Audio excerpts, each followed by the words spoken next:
Chapter 11. The Man on the Tor. The extract from my private diary which forms the last chapter has brought my narrative up to the 18th of October, a time when these strange events began to move swiftly towards their terrible conclusion. The incidents of the next few days are indelibly graven upon my recollection, and I can tell them without reference to the notes made at the time. I start, then, from the day which succeeded that upon which I had established two facts of great importance.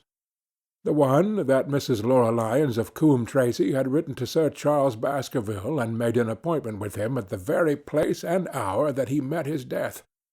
The other, that the lurking man upon the moor was to be found among the stone huts upon the hillside.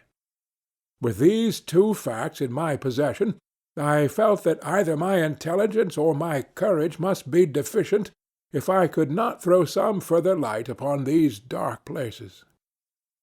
I had no opportunity to tell the baronet what I had learned about Mrs. Lyons upon the evening before, for Dr. Mortimer remained with him at cards until it was very late. At breakfast, however, I informed him about my discovery, and asked him whether he would care to accompany me to Coombe Tracey. At first he was very eager to come, but on second thoughts it seemed to both of us that if I went alone the results might be better. The more formal we made the visit, the less information we might obtain.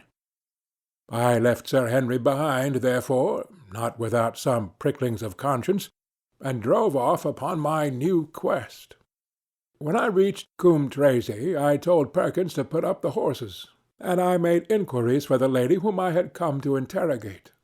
I had no difficulty in finding her rooms, which were central and well appointed. A maid showed me in without ceremony, and as I entered the sitting-room, a lady, who was sitting before a Remington typewriter, sprang up with a pleasant smile of welcome. Her face fell, however, when she saw that I was a stranger, and she sat down again and asked me the object of my visit. The first impression left by Mrs. Lyons was one of extreme beauty. Her eyes and hair were of the same rich hazel color, and her cheeks, though considerably freckled, were flushed with the exquisite bloom of the brunette, the dainty pink which lurks at the heart of the sulphur rose. Admiration was, I repeat, the first impression. But the second was criticism. There was something subtly wrong with the face, some coarseness of expression, some hardness, perhaps, of eye, some looseness of lip which marred its perfect beauty. But these, of course, are afterthoughts. At the moment I was simply conscious that I was in the presence of a very handsome woman, and that she was asking me the reasons for my visit. I had not quite understood until that instant how delicate my mission was. "I have the pleasure," said I, "of knowing your father." It was a clumsy introduction, and the lady made me feel it. "There is nothing in common between my father and me. I owe him nothing, and his friends are not mine. If it were not for the late Sir Charles Baskerville and some other kind hearts, I might have starved for all that my father cared."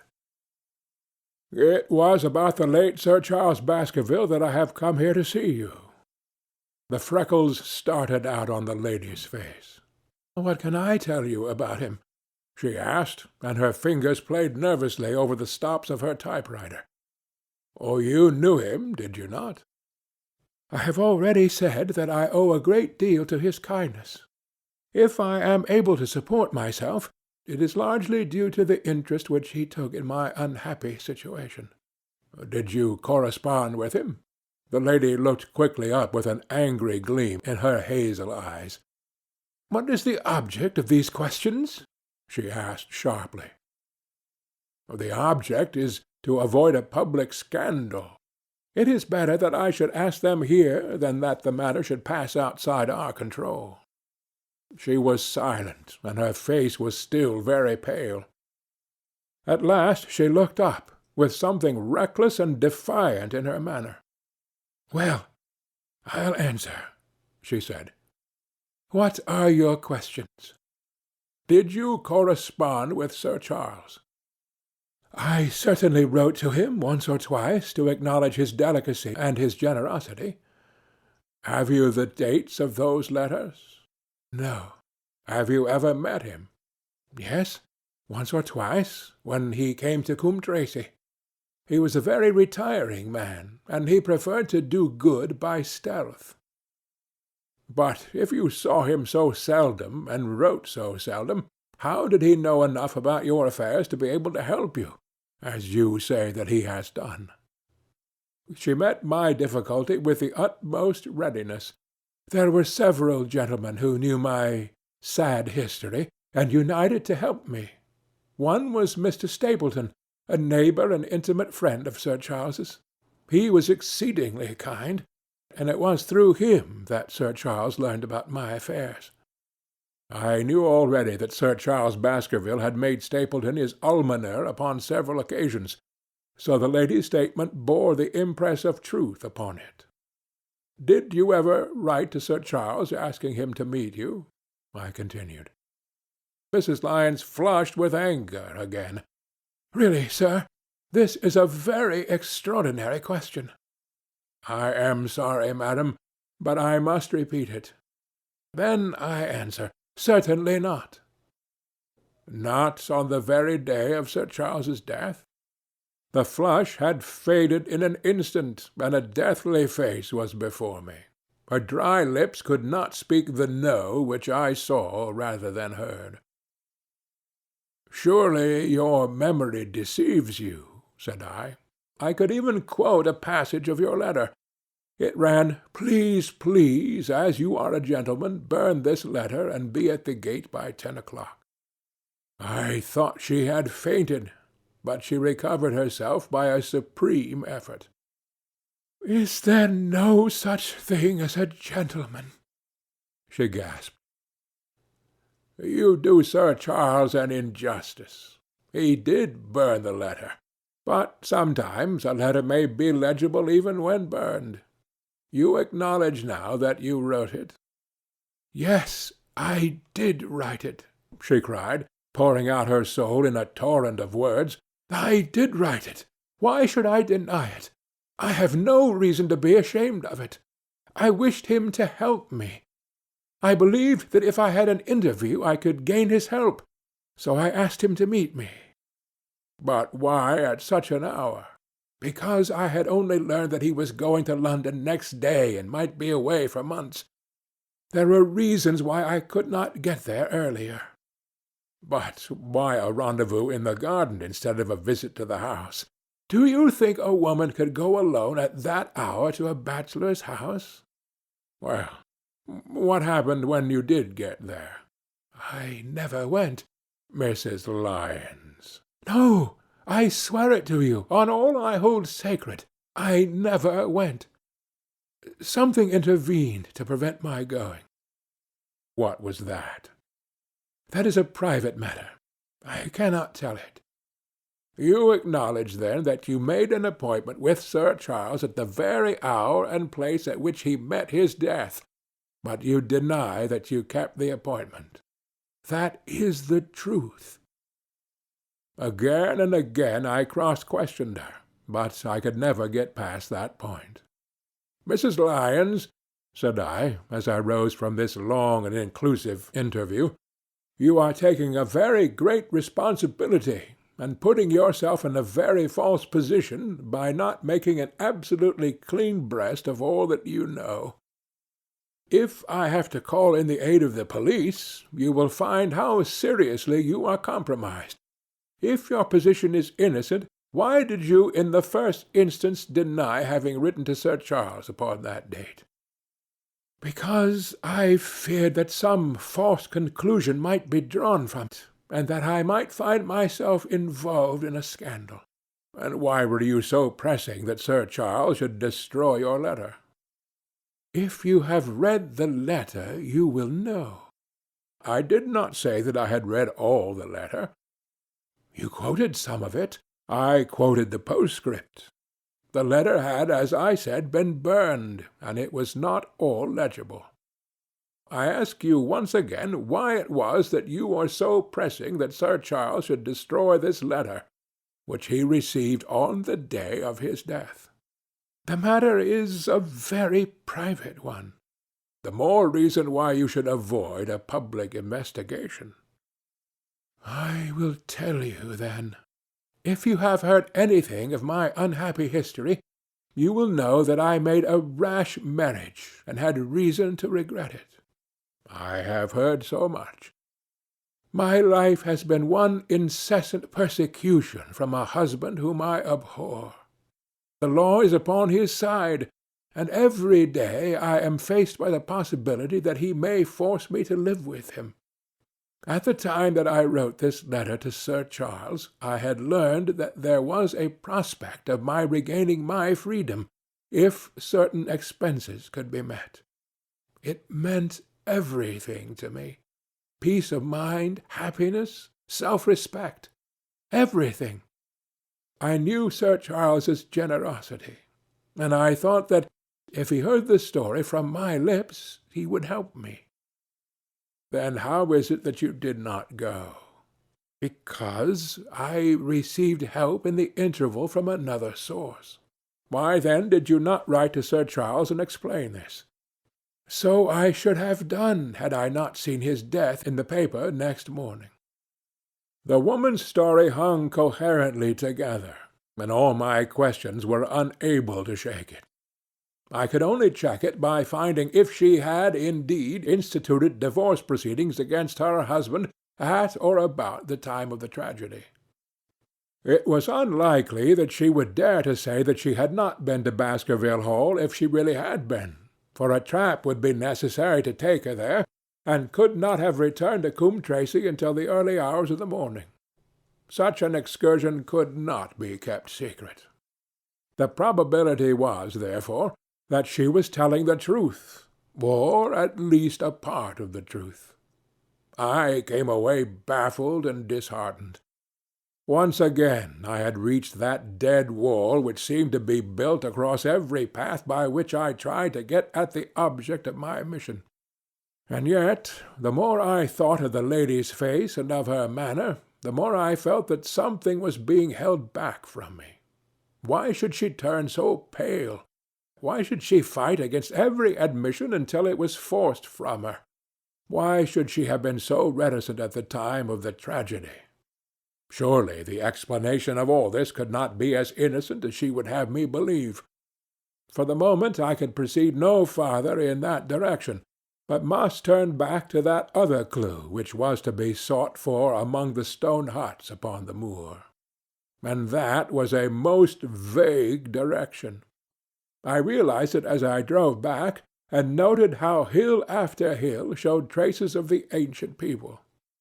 Barrymore's only indication had been that the stranger lived in one of these abandoned huts, and many hundreds of them are scattered throughout the length and breadth of the moor. But I had my own experience for a guide, since it had shown me the man himself standing upon the summit of the Black Tor. That, then, should be the centre of my search. From there I should explore every hut upon the moor until I lighted upon the right one. If this man were inside it, I should find out from his own lips, at the point of my revolver, if necessary, who he was and why he had dogged us so long. He might slip away from us in the crowd of Regent Street, but it would puzzle him to do so upon the lonely moor. On the other hand, if I should find the hut and its tenant should not be within it, I must remain there, however long the vigil, until he returned. Holmes had missed him in London. It would indeed be a triumph for me if I could run him to earth where my master had failed. Luck had been against us again and again in this inquiry, but now at last it came to my aid. And the messenger of good fortune was none other than Mr. Frankland, who was standing, grey-whiskered and red-faced, outside the gate of his garden, which opened onto the high road along which I travelled. "Good day, Mr. Watson," cried he with unwonted good humour. You must really give your horses a rest, and come in to have a glass of wine and to congratulate me." My feelings towards him were very far from being friendly after what I had heard of his treatment of his daughter, but I was anxious to send Perkins in the wagonette home, and the opportunity was a good one. I alighted and sent a message to Sir Henry that I should walk over in time for dinner. Then I followed Franklin into his dining-room. "It is a great day for me, sir, one of the red-letter days of my life," he cried with many chuckles. "I have brought off a double event. I mean to teach them in those parts that law is law, and that there is a man here who does not fear to invoke it. I have established a right-of-way through the centre of old Middleton's Park, slap across it, sir, within 100 yards of his own front door. What do you think of that? We'll teach these magnates that they cannot ride roughshod over the rights of the commoners, confound them. And I've closed the wood where the Fernworthy folk used to picnic. These infernal people seem to think that there are no rights of property, and that they can swarm where they like with their papers and their bottles. Both cases decided, Dr. Watson, and both in my favor. I haven't had such a day since I had Sir John Morland for trespass, because he was shot in his own warren." "How on earth did you do that?" "Look it up in the books, sir. It will repay reading. Franklin versus Morland, Court of Queen's Bench. It cost me £200, but I got my verdict." "Did it do any good?" "None, sir, none. I am proud to say that I had no interest in the matter. I act entirely from a sense of public duty. I have no doubt, for example, that the Fernworthy people will burn me in effigy tonight. I told the police last time they did it that they should stop these disgraceful exhibitions. The county constabulary is in a scandalous state, sir, and it has not afforded me the protection to which I am entitled.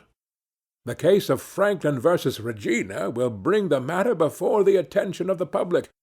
I told them that they would have occasion to regret their treatment of me, and already my words have come true." "How so?" I asked. The old man put on a very knowing expression. "Because I could tell them what they are dying to know, but nothing would induce me to help the rascals in any way." I had been casting round for some excuse by which I could get away from his gossip, but now I began to wish to hear more of it. I had seen enough of the contrary nature of the old sinner to understand that any strong sign of interest would be the surest way to stop his confidences. "Some poaching case, no doubt," said I, with an indifferent manner. "Ha, ha, my boy! A very much more important matter than that. What about the convict on the moor?" I started. "You don't mean that you know where he is?" said I. "I may not know exactly where he is, but I am quite sure that I could help the police to lay their hands on him. Has it never struck you that the way to catch that man was to find out where he got his food, and so trace it to him? He certainly seemed to be getting uncomfortably near the truth." "No doubt," said I. "But how do you know that he is anywhere upon the moor?" "I know it because I have seen with my own eyes the messenger who takes him his food." My heart sank for Barrymore. It was a serious thing to be in the power of this spiteful old busybody. But his next remark took a weight from my mind. "You'll be surprised to hear that his food is taken to him by a child. I see him every day through my telescope upon the roof. He passes along the same path at the same hour, and to whom should he be going except to the convict?" Here was luck indeed, and yet I suppressed all appearance of interest. A child! Barrymore had said that our unknown was supplied by a boy. It was on his track, and not upon the convicts, that Frankland had stumbled. If I could get his knowledge, it might save me a long and weary hunt. But incredulity and indifference were evidently my strongest cards. I should say that it was much more likely that it was the son of one of the moorland shepherds taking out his father's dinner. The least appearance of opposition struck fire out of the old autocrat. His eyes looked malignantly at me, and his grey whiskers bristled like those of an angry cat. "Indeed, sir," said he, pointing out over the wide-stretching moor. "Do you see that black tor over yonder? Well, do you see the low hill beyond with the thorn bush upon it? It is the stoniest part of the whole moor. Is that a place where a shepherd would be likely to take his station? Your suggestion, sir, is a most absurd one." I meekly answered that I had spoken without knowing all the facts. My submission pleased him, and led him to further confidences. "You may be sure, sir, that I have very good grounds before I come to an opinion. I have seen the boy again and again with his bundle, every day, and sometimes twice a day. I have been able— But wait a moment, Dr. Watson. Do my eyes deceive me, or is there at the present moment something moving upon that hillside?" It was several miles off, but I could distinctly see a small dark dot against the dull green and gray. "Come, sir, come!" cried Frankland, rushing upstairs. "You will see with your own eyes, and judge for yourself." The telescope, a formidable instrument mounted upon a tripod, stood upon the flat leads of the house. Frankland clapped his eye to it, and gave a cry of satisfaction. "Quick, Dr. Watson, quick, before he passes over the hill!" There he was, sure enough, a small urchin with a little bundle upon his shoulder, toiling slowly up the hill. When he reached the crest, I saw the ragged, uncouth figure outlined for an instant against the cold blue sky. He looked round him with a furtive and stealthy air, as one who dreads pursuit. Then he vanished over the hill. "Well, am I right?" "Certainly, there is a boy who seems to have some secret errand." "And what the errand is, even a county constable could guess. But not one word shall they have from me, and I bind you to secrecy also, Dr. Watson. Not a word. You understand?" "Just as you wish." "They have treated me shamefully, shamefully. When the facts come out in Frankland versus Regina, I venture to think that a thrill of indignation will run through the country. Nothing would induce me to help the police in any way. For all they cared, it might have been me instead of my effigy which these rascals burned at the stake. Surely you're not going? You will help me to empty the decanter in honor of this great occasion." But I resisted all his solicitations, and succeeded in dissuading him from his announced intention of walking home with me. I kept the road as long as his eye was on me, and then I struck off across the moor, and made for the stony hill over which the boy had disappeared. Everything was working in my favor, and I swore that it should not be through lack of energy or perseverance that I should miss the chance which fortune had thrown in my way. The sun was already sinking when I reached the summit of the hill, and the long slopes beneath me were all golden green on one side and grey shadow on the other. A haze lay low upon the farther skyline, out of which jutted the fantastic shapes of Belliver and Vixen Tor. Over the wide expanse there was no sound and no movement. One great grey bird, a gull or curlew, soared aloft in the blue heaven. He and I seemed to be the only living things between the huge arch of the sky and the desert beneath it. The barren scene, the sense of loneliness, and the mystery and urgency of my task all struck a chill into my heart. The boy was nowhere to be seen. But down beneath me, in a cleft of the hills, there was a circle of the old stone huts, and in the middle of them there was one which retained sufficient roof to act as a screen against the weather. My heart leaped within me as I saw it. This must be the burrow where the stranger lurked. At last my foot was on the threshold of his hiding-place. His secret was within my grasp. As I approached the hut, walking as warily as Stapleton would do when with the poised net he drew near the settled butterfly, I satisfied myself that the place had indeed been used as a habitation. A vague pathway among the boulders led to the dilapidated opening which served as a door. All was silent within. The unknown might be lurking there, or he might be prowling the moor. My nerves tingled with the sense of adventure. Throwing aside my cigarette, I closed my hand upon the butt of my revolver, and, walking swiftly up to the door, I looked in. The place was empty.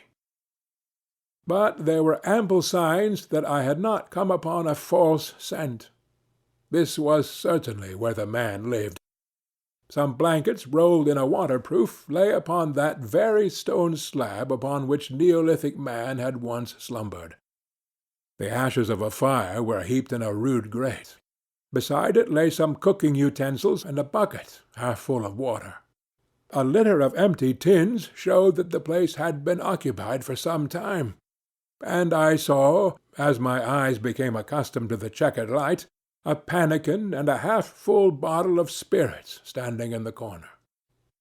In the middle of the hut a flat stone served the purpose of a table, and upon this stood a small cloth bundle, the same, no doubt, which I had seen through the telescope upon the shoulder of the boy. It contained a loaf of bread, a tinned tongue, and 2 tins of preserved peaches. As I set it down again, after having examined it, my heart leaped to see that beneath it there lay a sheet of paper with writing upon it. I raised it, and this was what I read, roughly scrawled in pencil. Dr. Watson has gone to Coombe Tracey. For a minute I stood there with the paper in my hands, thinking out the meaning of this curt message. It was I, then, and not Sir Henry, who was being dogged by this secret man. He had not followed me himself, but he had set an agent, the boy perhaps, upon my track, and this was his report. Possibly I had taken no step since I had been upon the moor which had not been observed and reported. Always there was this feeling of an unseen force, a fine net drawn round us with infinite skill and delicacy, holding us so lightly that it was only at some supreme moment that one realized that one was indeed entangled in its meshes. If there was one report, there might be others, so I looked round the hut in search of them. There was no trace, however, of anything of the kind, nor could I discover any sign which might indicate the character or intentions of the man who lived in this singular place, save that he must be of Spartan habits and cared little for the comforts of life. When I thought of the heavy rains and looked at the gaping roof, I understood how strong and immutable must be the purpose which had kept him in that inhospitable abode. Was he our malignant enemy, or was he by chance our guardian angel? I swore that I would not leave the hut until I knew. Outside the sun was sinking low. The west was blazing with scarlet and gold. Its reflection was shot back in ruddy patches by the distant pools which lay amid the great Grimpen mire. There were the 2 towers of Baskerville Hall, and there a distant blur of smoke which marked the village of Grimpen. Between the two, behind the hill, was the house of the Stapletons. All was sweet and mellow and peaceful in the golden evening light, and yet as I looked at them my soul shared none of the peace of nature, but quivered at the vagueness and the terror of that interview which every instant was bringing nearer. With tingling nerves, but a fixed purpose, I sat in the dark recess of the hut, and waited with sombre patience for the coming of its tenant. And then at last I heard him. Far away came the sharp clink of a boot striking upon a stone. Then another, and yet another, coming nearer and nearer. I shrank back into the darkest corner, and cocked the pistol in my pocket, determined not to discover myself until I had an opportunity of seeing something of the stranger. There was a long pause, which showed that he had stopped. Then once more the footsteps approached, and a shadow fell across the opening of the hut. "It is a lovely evening, my dear Watson," said a well-known voice. "I really think that you will be more comfortable outside than in." Chapter 11. Chapter 12. Death on the Moor. For a moment or two I sat breathless, hardly able to believe my ears. Then my senses and my voice came back to me, while a crushing weight of a responsibility seemed in an instant to be lifted from my soul. That cold, incisive, ironical voice could belong to but one man in all the world. "Holmes!" I cried. "Holmes!" "Come out," said he. "And please be careful with that revolver." I stooped under the rude lintel, and there he sat upon a stone outside, his grey eyes dancing with amusement as they fell upon my astonished features. He was thin and worn, but clear and alert, his keen face bronzed by the sun and roughened by the wind. In his tweed suit and cloth cap he looked like any other tourist upon the moor, and he had contrived, with that cat-like love of personal cleanliness, which was one of his characteristics, that his chin should be as smooth and his linen as perfect as if he were in Baker Street. "I never was more glad to see any one in my life," said I, as I wrung him by the hand. "Or more astonished, eh? Well, I must confess to it. The surprise was not all on one side, I assure you. I had no idea that you had found my occasional retreat, still less that you were inside it, until I was within 20 paces of the door." "My footprint, I presume." "No, Watson. I fear that I could not undertake to recognize your footprint amid all the footprints of the world. If you seriously desire to deceive me, you must change your tobacconist, for when I saw the stub of a cigarette marked Bradley, Oxford Street, I knew that my friend Watson is in the neighborhood. You will see it there, beside the path. You threw it down, no doubt, at that supreme moment when you charged into the empty hut." "Exactly." "I thought as much, and knowing your admirable tenacity, I was convinced that you were sitting in ambush, a weapon within reach, waiting for the tenant to return. So you actually thought that I was the criminal?" "I did not know who you were, but I was determined to find out." "Excellent, Watson. And how did you localize me? You saw me, perhaps, on the night of the convict hunt, when I was so imprudent as to allow the moon to rise behind me." "Yes, I saw you then." "And have no doubt searched all the huts until you came to this one." "No, your boy had been observed, and that gave me a guide where to look." "The old gentleman with the telescope, no doubt. I could not make it out when first I saw the light flashing upon the lens."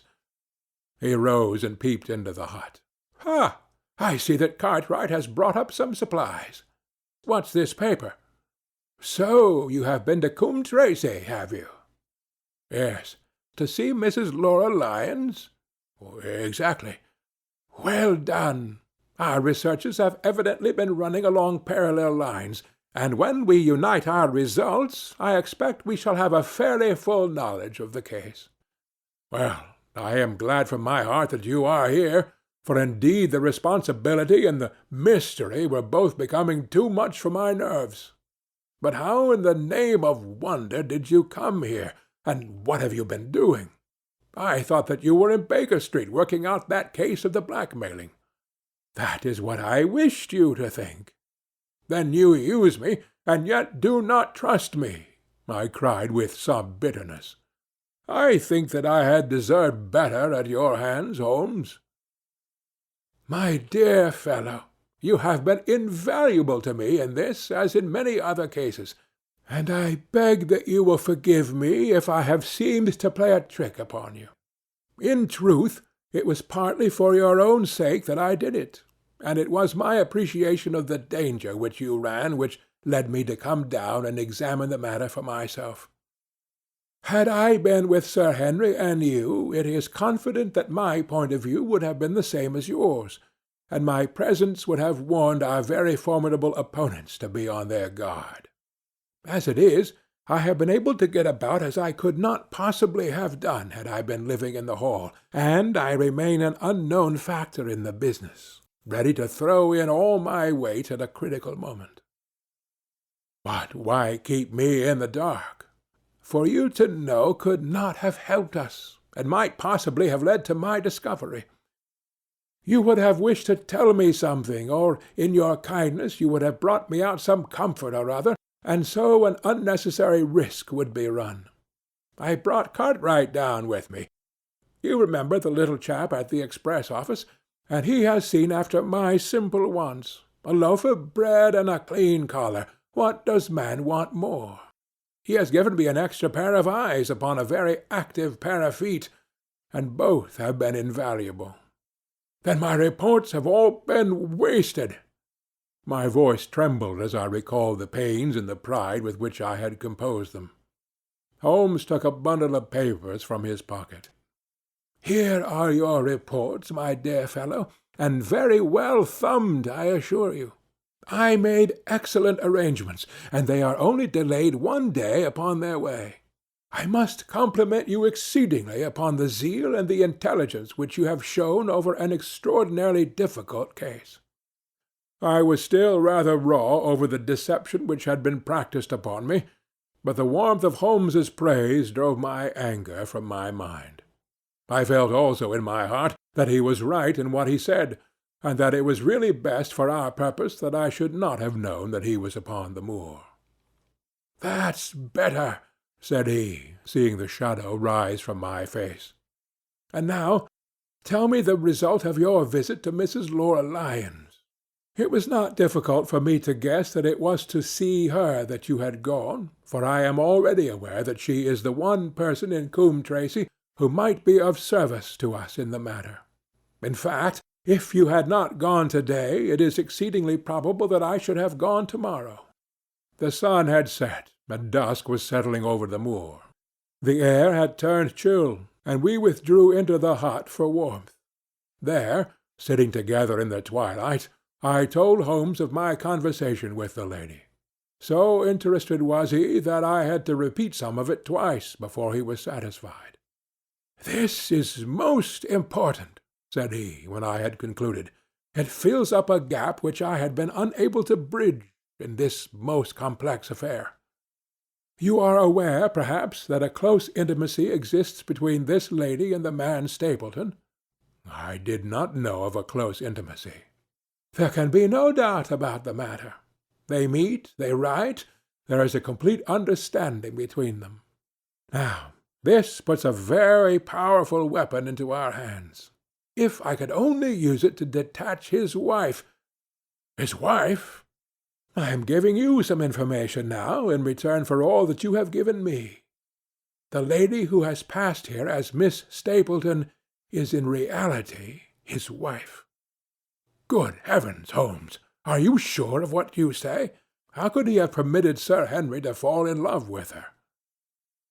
"Sir Henry's falling in love could do no harm to anyone except Sir Henry. He took particular care that Sir Henry did not make love to her, as you have yourself observed. I repeat that the lady is his wife, and not his sister." "But why this elaborate deception?"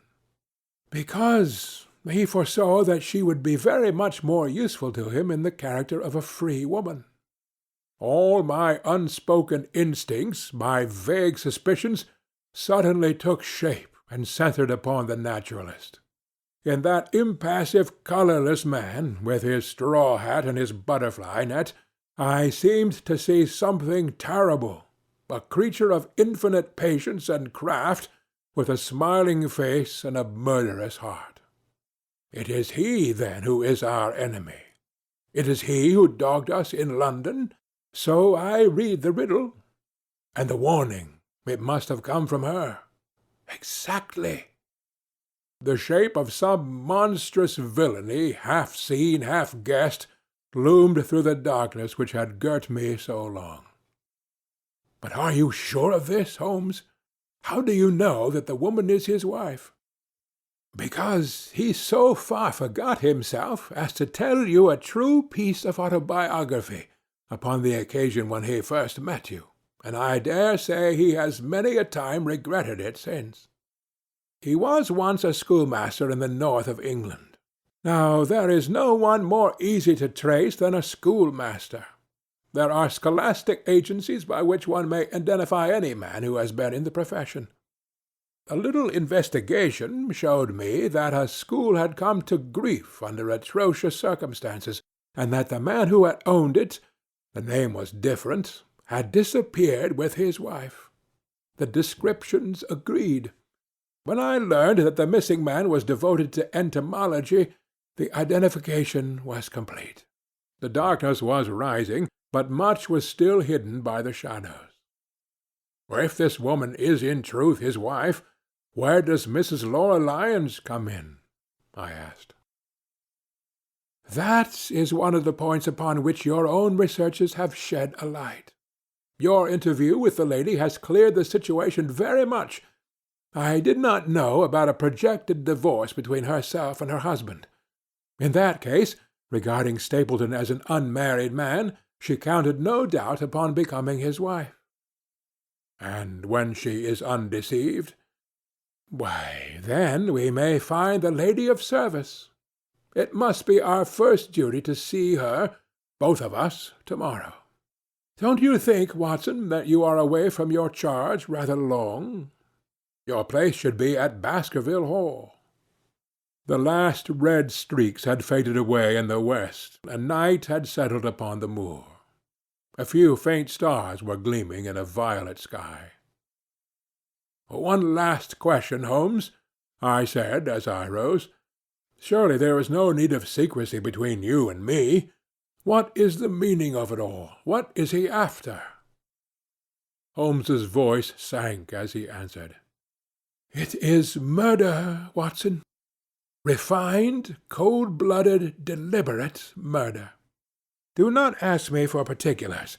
My nets are closing upon him, even as his are upon Sir Henry, and with your help he is already almost at my mercy. There is but one danger which can threaten us. It is that he should strike before we are ready to do so. Another day, 2 at the most, and I have my case complete. But until then, guard your charge as closely as ever a fond mother watched her ailing child. Your mission to-day has justified itself, and yet I could almost wish that you had not left his side.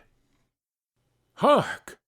A terrible scream, a prolonged yell of horror and anguish, burst out of the silence of the moor. That frightful cry turned the blood to ice in my veins. "Oh, my God!" I gasped. "What is it? What does it mean?"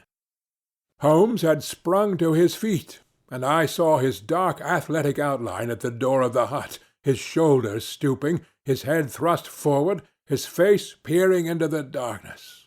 "Hush!" he whispered. "Hush!" The cry had been loud on account of its vehemence, but it pealed out from somewhere far off on the shadowy plain. Now it burst upon our ears, nearer, louder, more urgent than before. "Where is it?"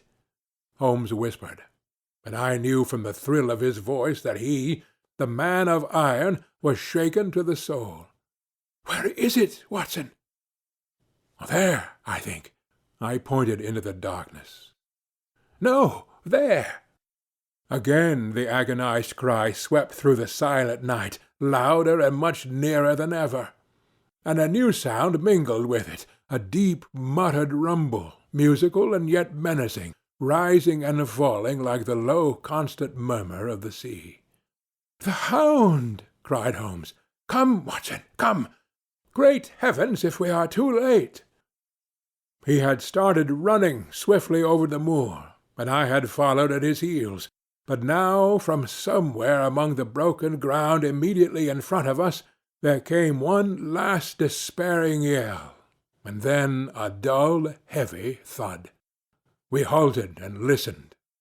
Not another sound broke the heavy silence of the windless night. I saw Holmes put his hand to his forehead like a man distracted. He stamped his feet upon the ground. "He has beaten us, Watson. We are too late." "No, no, surely not. Fool that I was to hold my hand. And you, Watson, see what comes of abandoning your charge. But, by heaven, if the worst has happened, we'll avenge him." Blindly we ran through the gloom, blundering across boulders, forcing our way through gorse bushes, panting up hills and rushing down slopes, heading always in the direction whence those dreadful sounds had come. At every rise Holmes looked eagerly around him, but the shadows were thick upon the moor, and nothing moved upon its dreary face. "Can you see anything?" "Nothing." "But hark! What is that?"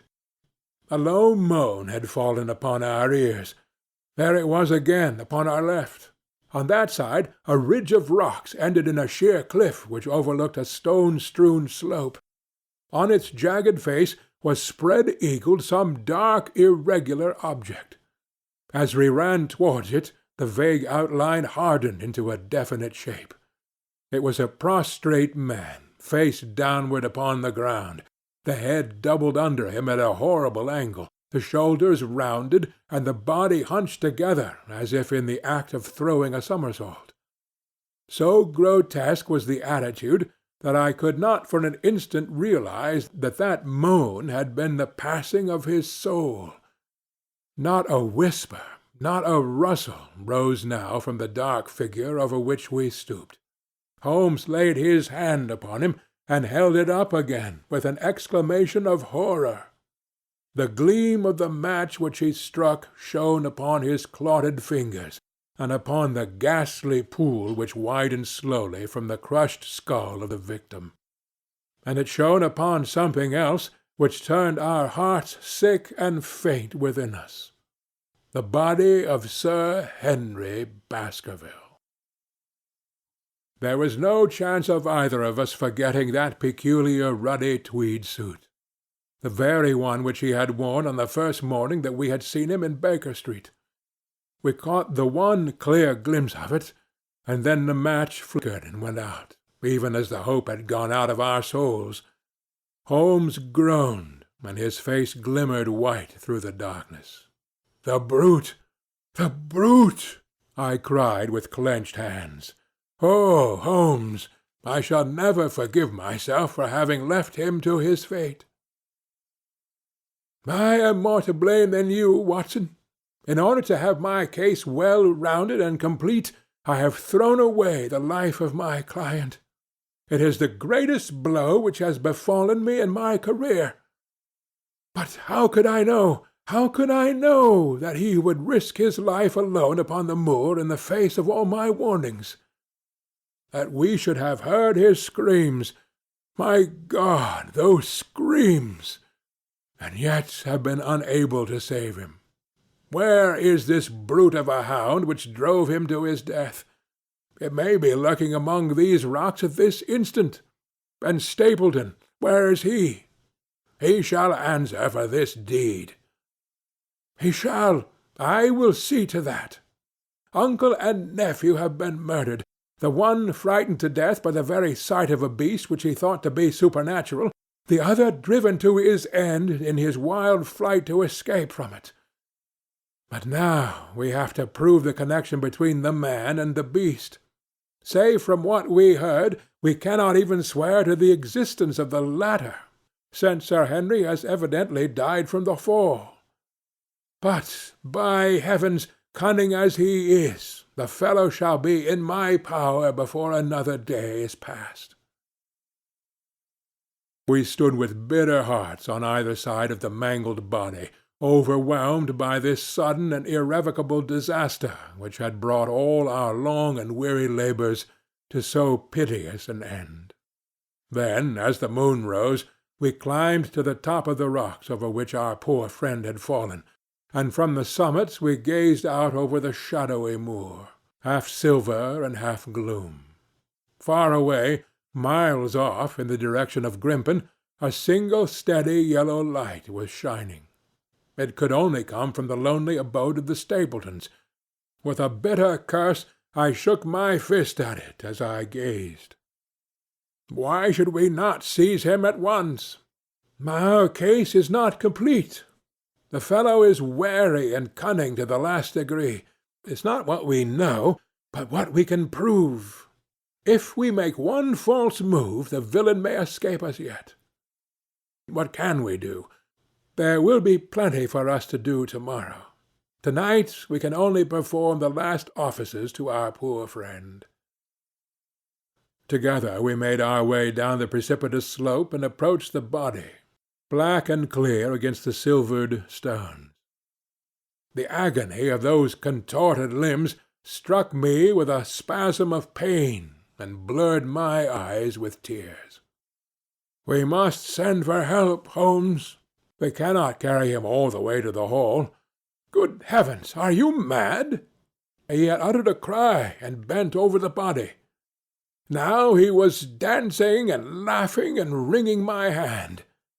Could this be my stern, self-contained friend? These were hidden fires indeed. "A beard! A beard! The man has a beard!" "A beard? It is not the baronet. It is— Why, it is my neighbour, the convict." With feverish haste we had turned the body over, and that dripping beard was pointing up to the cold clear moon. There could be no doubt about the beetling forehead, the sunken animal eyes. It was indeed the same face which had glared upon me in the light of the candle from over the rock. The voice of Selden, the criminal. Then, in an instant, it was all clear to me. I remembered how the baronet had told me that he had handed his old wardrobe to Barrymore. Barrymore had passed it on in order to help Selden in his escape. Boots, shirt, cap, it was all Sir Henry's. The tragedy was still black enough, but this man had at least deserved death by the laws of his country. I told Holmes how the matter stood, my heart bubbling over with thankfulness and joy. "Then the clothes have been the poor devil's death," said he. "It is clear enough that the Hound has been laid on from some article of Sir Henry's, the boot which was abstracted in the hotel, in all probability, and so ran this man down. There is one very singular thing, however. How came Selden in the darkness to know that the Hound was on his trail?" He heard him. To hear a hound upon the moor would not work a hard man like this convict into such a paroxysm of terror that he would risk recapture by screaming wildly for help. By his cries he must have run a long way after he knew the animal was on his track. How did he know? A greater mystery to me is why this hound, presuming that all our conjectures are correct— "I presume nothing." Well, then, why this hound should be loose tonight. I suppose that it does not always run loose upon the moor. Stapleton would not let it go unless he had reason to think that Sir Henry would be there. My difficulty is the more formidable of the two, for I think that we shall very shortly get an explanation of yours, while mine may remain forever a mystery. The question now is, what shall we do with this poor wretch's body? We cannot leave it here to the foxes and the ravens. I suggest that we put it in one of the huts until we can communicate with the police. Exactly.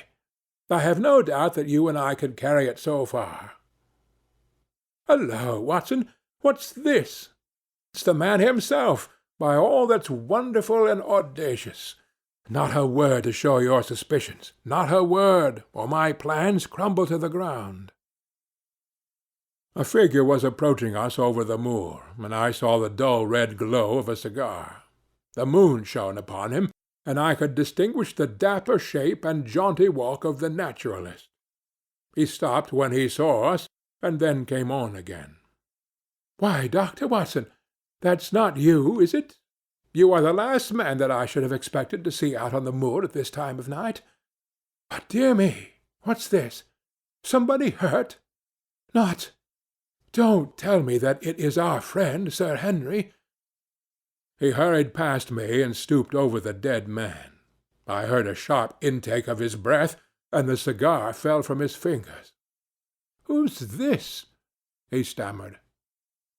It is Selden, the man who escaped from Princetown. Stapleton turned a ghastly face upon us, but by a supreme effort he had overcome his amazement and his disappointment. He looked sharply from Holmes to me.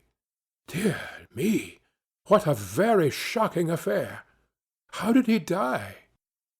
He appears to have broken his neck by falling over these rocks. My friend and I were strolling on the moor when we heard a cry. I heard a cry also. That was what brought me out. I was uneasy about Sir Henry. Why about Sir Henry in particular? I could not help asking. Because I had suggested that he should come over. When he did not come, I was surprised, and I naturally became alarmed for his safety when I heard cries upon the moor. By the way, his eyes darted again from my face to Holmes. Did you hear anything else besides a cry? No, said Holmes. Did you? No. What do you mean, then?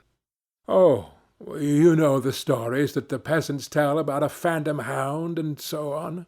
It is said to be heard at night upon the moor. I was wondering if there were any evidence of such a sound tonight.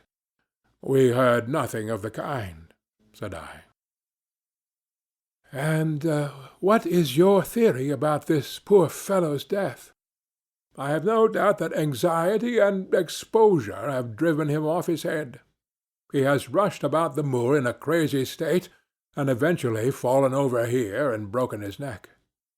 That seems to be the most reasonable theory, said Stapleton, and he gave a sigh which I took to indicate his relief. What do you think about it, Mr. Sherlock Holmes?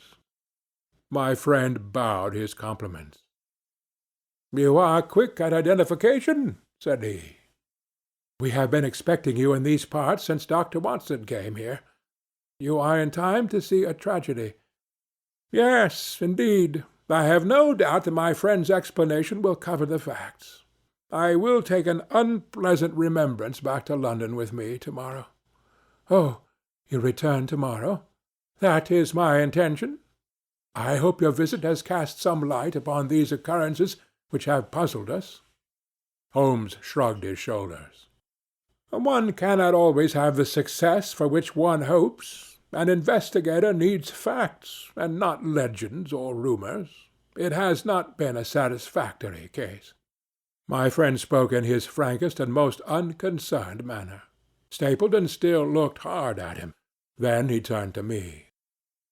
I would suggest carrying this poor fellow to my house, but it would give my sister such a fright that I do not feel justified in doing it. I think that if we put something over his face, he will be safe until morning. And so it was arranged. Resisting Stapleton's offer of hospitality, Holmes and I set off to Baskerville Hall, leaving the naturalist to return alone. Looking back, we saw the figure moving slowly away over the broad moor, and behind him that one black smudge on the silvered slope which showed where the man was lying who had come so horribly to his end. End of Chapter 12. Chapter 13. Fixing the Nets. "We're at close grips at last," said Holmes, as we walked together across the moor. "What a nerve the fellow has! How he pulled himself together in the face of what must have been a paralyzing shock when he found that the wrong man had fallen a victim to his plot! I told you in London, Watson, and I tell you now again, that we have never had a foeman more worthy of our steel. I am sorry that he has seen you. And so was I at first, but there was no getting out of it. What effect do you think it will have upon his plans, now that he knows you are here? It may cause him to be more cautious, or it may drive him to desperate measures at once. Like most clever criminals, he may be too confident in his own cleverness, and imagine that he has completely deceived us. Why should we not arrest him at once? My dear Watson, you were born to be a man of action. Your instinct is always to do something energetic. But supposing, for argument's sake, that we had arrested him tonight, what on earth the better off should we be for that? We could prove nothing against him. There's the devilish cunning of it. If he were acting through a human agent, we could get some evidence. But if we were to drag this great dog to the light of day, it would not help us in putting a rope round the neck of its master. Surely we have a case. Not a shadow of one. Only surmise and conjecture. We should be laughed out of court if we came with such a story and such evidence. Oh, there is Sir Charles's death, found dead without a mark upon him. You and I know that he died of sheer fright, and we know also what frightened him. But how are we to get 12 stolid jurymen to know it? What signs are there of a hound? Where are the marks of its fangs? Of course we know that a hound does not bite a dead body, and that Sir Charles was dead before ever the brute overtook him. But we have to prove all this, and we are not in a position to do it. Well, then, tonight. We are not much better off tonight. Again, there was no direct connection between the hound and the man's death. We never saw the hound. We heard it, but we could not prove that it was running upon this man's trail. There is complete absence of motive. No, my dear fellow, we must reconcile ourselves to the fact that we have no case at present, and that it is worth our while to run any risk in order to establish one. And how do you propose to do so? I have great hopes of what Mrs. Laura Lyons may do for us when the position of affairs is made clear to her. And I have my own plan as well. Sufficient for tomorrow is the evil thereof. But I hope before the day is past to have the upper hand at last. I could draw nothing further from him, and we walked, lost in thought, as far as the Baskerville gates. Are you coming up? Yes. I see no reason for further concealment. But one last word, Watson. Say nothing of the hound to Sir Henry. Let him think that Selden's death was as Stapleton would have us believe. He will have a better nerve for the ordeal which he will have to undergo tomorrow, when he is engaged, if I remember your report right, to dine with these people. And so am I. Then you must excuse yourself, and he must go alone. That will be easily arranged. And now, if we are too late for dinner, I think that we are both ready for our suppers. Sir Henry was more pleased than surprised to see Sherlock Holmes, for he had for some days been expecting that recent events would bring him down from London. He did raise his eyebrows, however, when he found that my friend had neither any luggage nor any explanations for its absence. Between us we soon supplied his wants, and then, over a belated supper, we explained to the baronet as much of our experience as it seemed desirable that he should know. But first I had the unpleasant duty of breaking the news to Barrymore and his wife. To him it may have been an unmitigated relief, but she wept bitterly in her apron. To all the world he was a man of violence, half animal and half demon, but to her he always remained the little wilful boy of her own girlhood, the child who had clung to her hand. Evil indeed is the man who has not one woman to mourn him. "I've been moping in the house all day since Watson went off in the morning," said the baronet. "I guess I should have some credit, for I have kept my promise. If I hadn't sworn not to go out alone, I might have had a more lively evening, for I had a message from Stapleton asking me over there." "I have no doubt that you would have had a more lively evening," said Holmes dryly. "By the way, I don't suppose you appreciate that we have been mourning over you as having broken your neck." Sir Henry opened his eyes. "How was that?" "The poor wretch was dressed in your clothes. I fear your servant who gave them to him may get into trouble with the police." "That is unlikely. There was no mark on any of them, as far as I know." "That's lucky for him.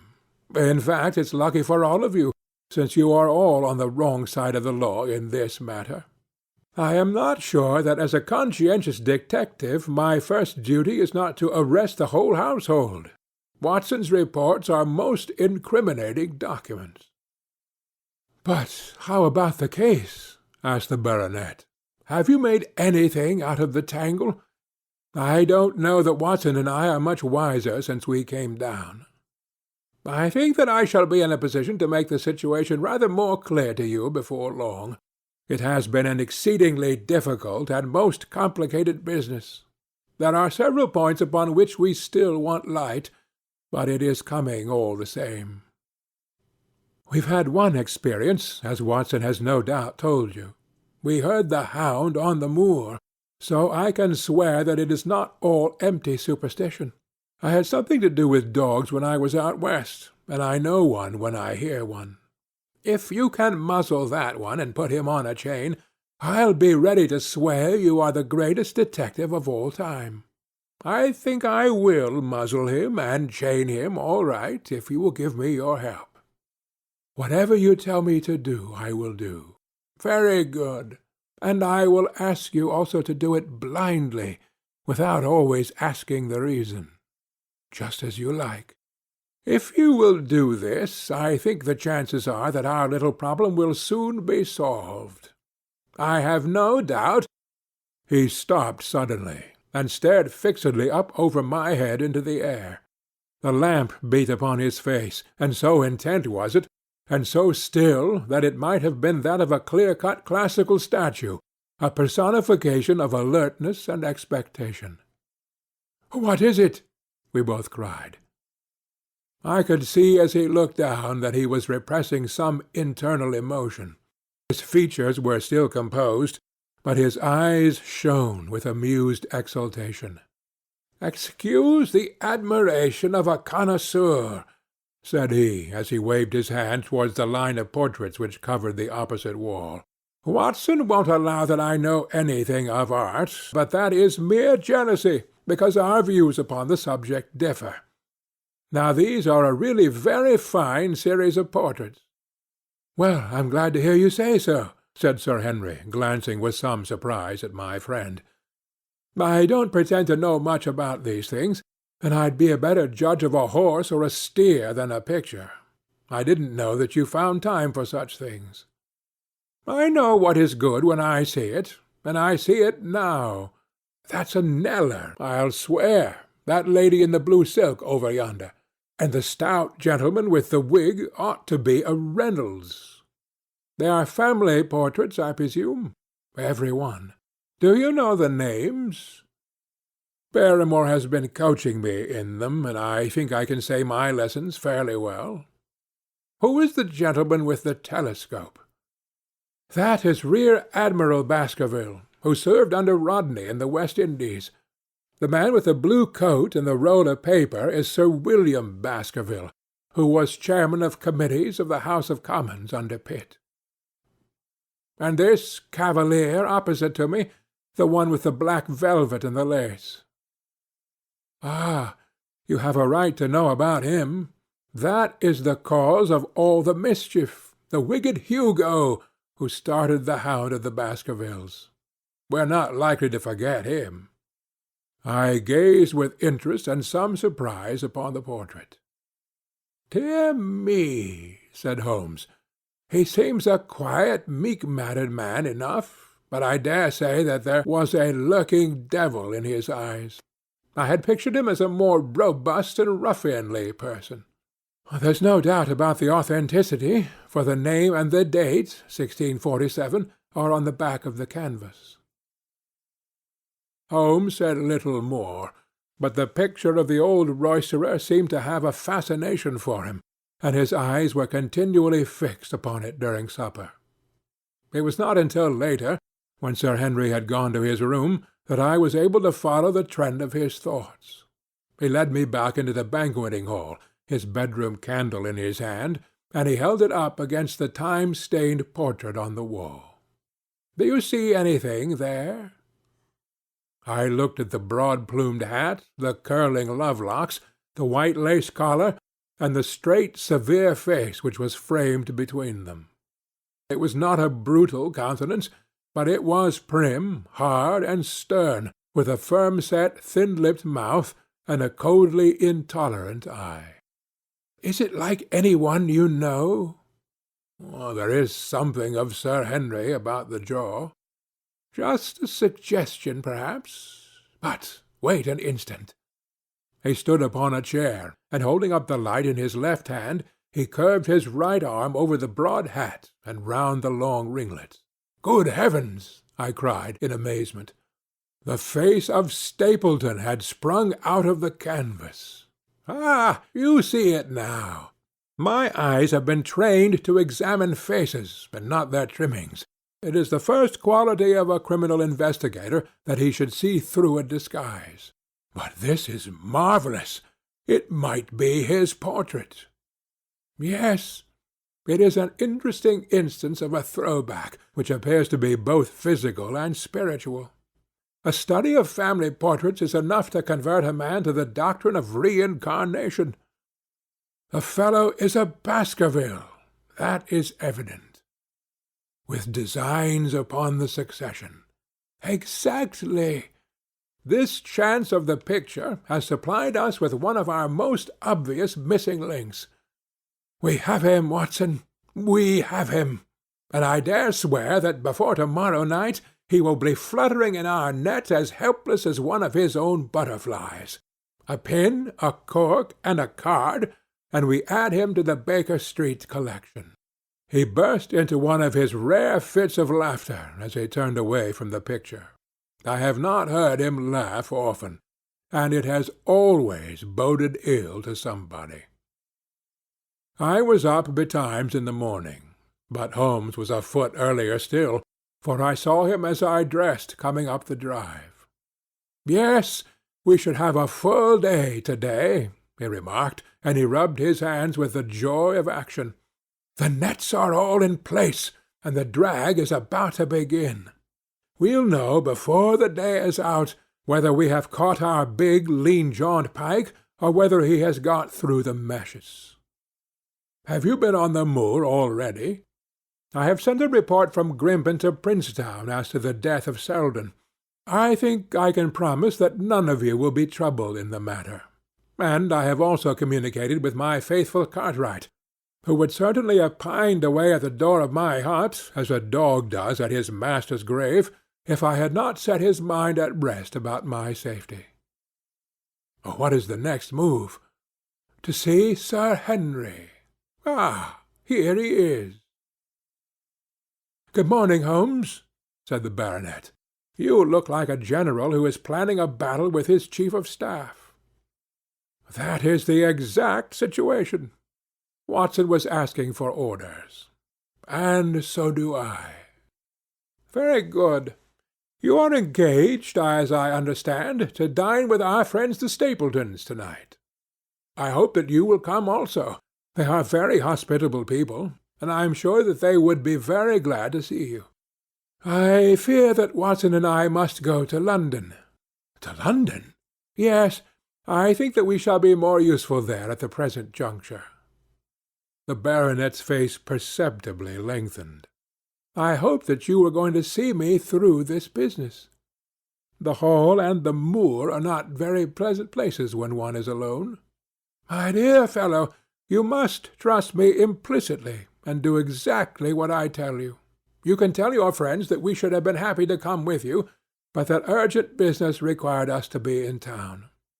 We hope very soon to return to Devonshire. Will you remember to give them that message? If you insist upon it, there is no alternative, I assure you. I saw by the baronet's clouded brow that he was deeply hurt by what he regarded as our desertion. When do you desire to go? He asked coldly. Immediately after breakfast. We will drive into Coombe Tracey, but Watson will leave his things, as a pledge that he will come back to you. Watson, you will send a note to Stapleton to tell them that you regret that you cannot come. I have a good mind to go to London with you, said the baronet. Why should I stay here alone? Because it is your post of duty. Because you gave me your word that you would do as you were told, and I tell you to stay. All right, then, I'll stay. One more direction. I wish you to drive to Merripit House. Send back your trap, however, and let them know that you intend to walk home. To walk across the moor? Yes, but that is the very thing which you have so often cautioned me not to do. This time you may do it with safety. If I had not every confidence in your nerve and courage, I would not suggest it. But it is essential that you should do it. Then I will do it. And as you value your life, do not go across the moor in any direction save along the straight path which leads from Merripit House to the Grimpen Road, and is your natural way home. I will do just what you say. Very good. I should be glad to get away as soon after breakfast as possible, so as to reach London in the afternoon. I was much astounded by this programme, though I remembered that Holmes had said to Stapleton on the night before that his visit would terminate next day. It had not crossed my mind, however, that he would wish me to go with him, nor could I understand how we could both be absent at a moment which he himself declared to be critical. There was nothing for it, however, but implicit obedience.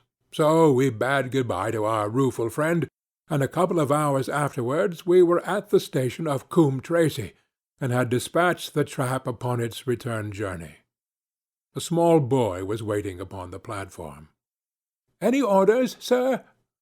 "You will take this train to town, Cartwright. The moment you arrive you will send a wire to Sir Henry Baskerville, in my name, to say that if he finds the pocket-book which I have dropped, he is to send it by registered post to Baker Street." "Yes, sir.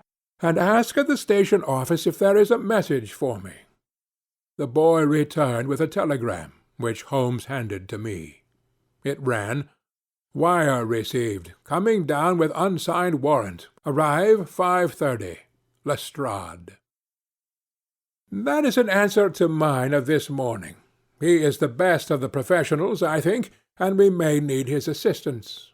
Now, Watson, I think that we cannot employ our time better than by calling upon your acquaintance, Mrs. Laura Lyons. His plan of campaign was beginning to be evident. He would use the baronet in order to convince the Stapletons that we were really gone, while we would actually return at the instant when we were likely to be needed. That telegram from London, if mentioned by Sir Henry to the Stapletons, must remove the last suspicions from their minds. Already I seemed to see our nets drawing closer around that lean-jawed pike. Mrs. Laura Lyons was in her office, and Sherlock Holmes opened his interview with a frankness and directness which considerably amazed her. "I am investigating the circumstances which attended the death of the late Sir Charles Baskerville," said he. "My friend here, Dr. Watson, has informed me of what you have communicated, and also of what you have withheld in connection with that matter."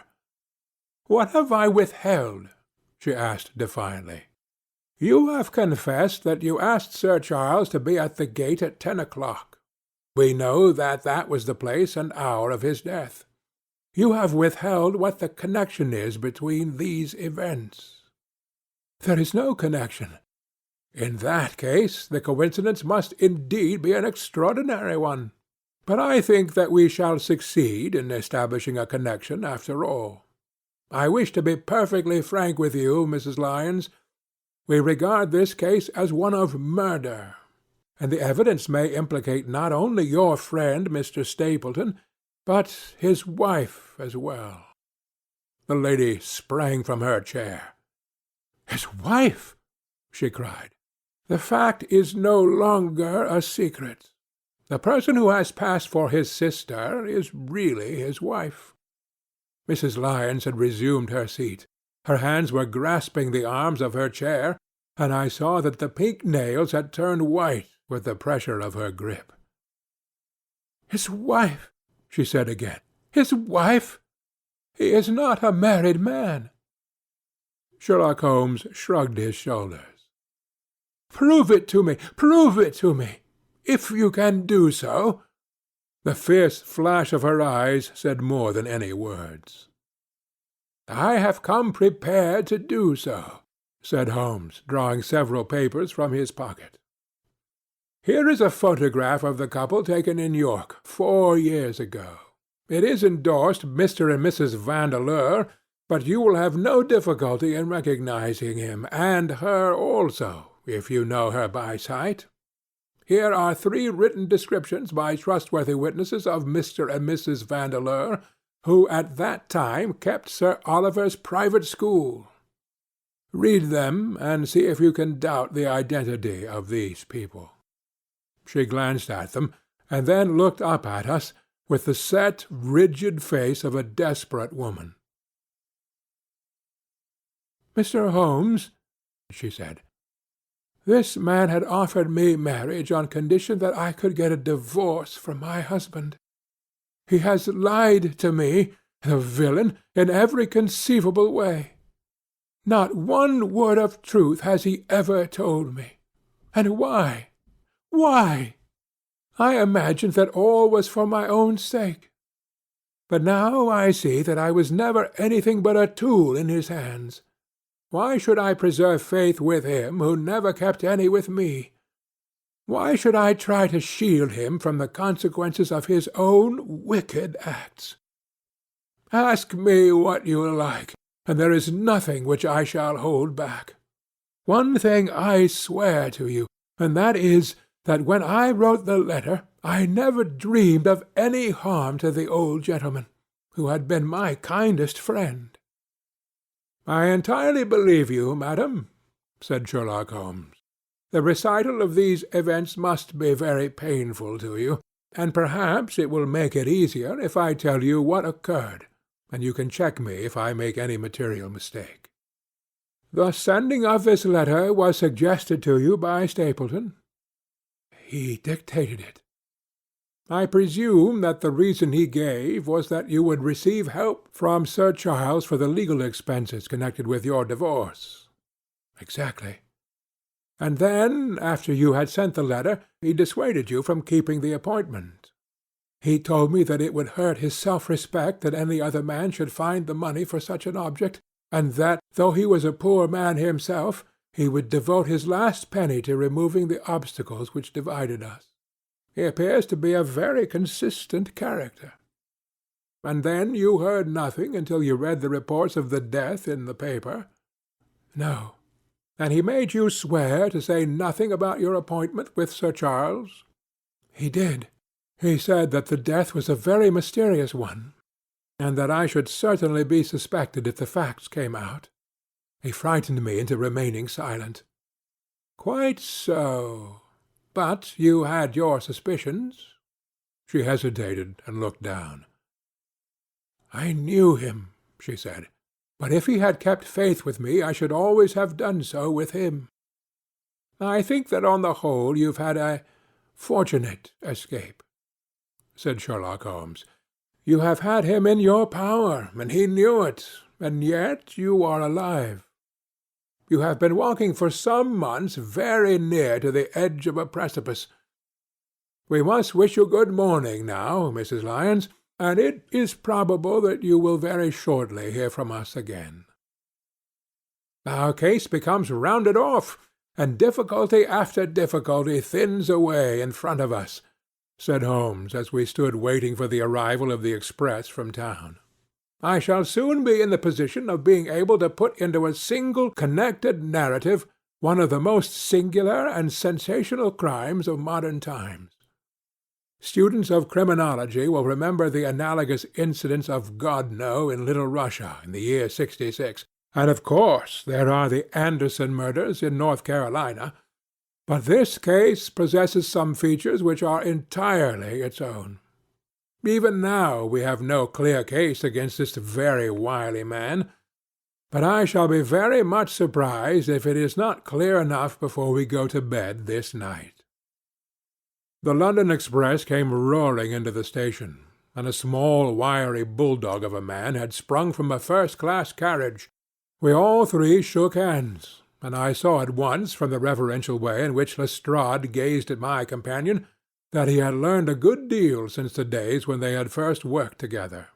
I could well remember the scorn which the theories of the reasoner used then to excite in the practical man. "Anything good?" he asked. "The biggest thing for years," said Holmes. "We have 2 hours before we need think of starting. I think we might employ it in getting some dinner, and then, Lestrade, we will take the London fog out of your throat by giving you a breath of the pure night air of Dartmoor. Never been there? Ah, well, I don't suppose you will forget your first visit." End of Chapter 13. Chapter 14. The Hound of the Baskervilles. One of Sherlock Holmes's defects, if indeed one may call it a defect, was that he was exceedingly loath to communicate his full plans to any other person until the instant of their fulfilment. Partly it came no doubt from his own masterful nature, which loved to dominate and surprise those who were around him. Partly also from his professional caution, which urged him never to take any chances. The result, however, was very trying for those who were acting as his agents and assistants. I had often suffered under it, but never more so than during that long drive in the darkness. The great ordeal was in front of us. At last we were about to make our final effort, and yet Holmes had said nothing, and I could only surmise what his course of action would be. My nerves thrilled with anticipation, when at last the cold wind upon our faces and the dark void spaces on either side of the narrow road told me that we were back upon the moor once again. Every stride of the horses and every turn of the wheels was taking us nearer to our supreme adventure.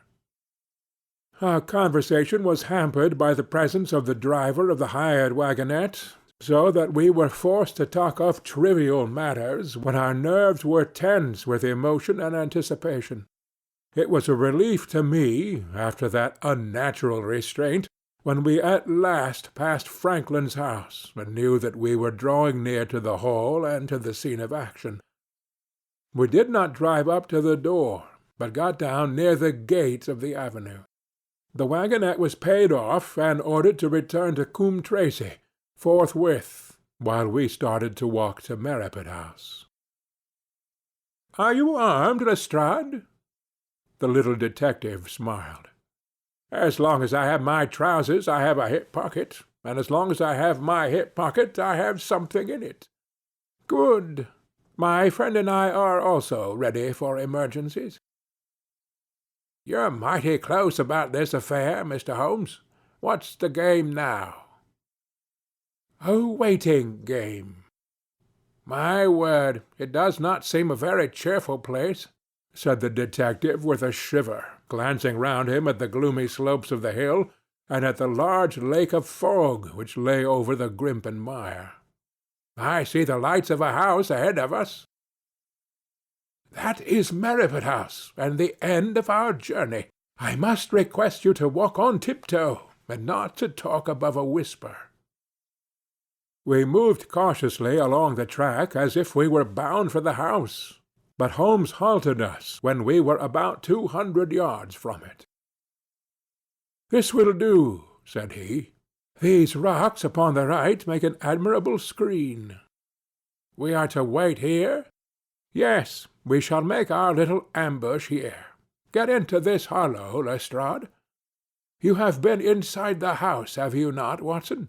Can you tell the position of the rooms? What are these latticed windows at this end?" "I think they are the kitchen windows." "And the one beyond, which shines so brightly?" "Well, that is certainly the dining-room." "The blinds are up. You know the lie of the land best. Creep forward quietly and see what they are doing. But for heaven's sake, don't let them know that they are watched." I tiptoed down the path, and stooped behind the low wall which surrounded the stunted orchard. Creeping in its shadow, I reached a point whence I could look straight through the uncurtained window.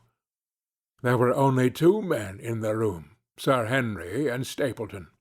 They sat with their profiles towards me on either side of the round table.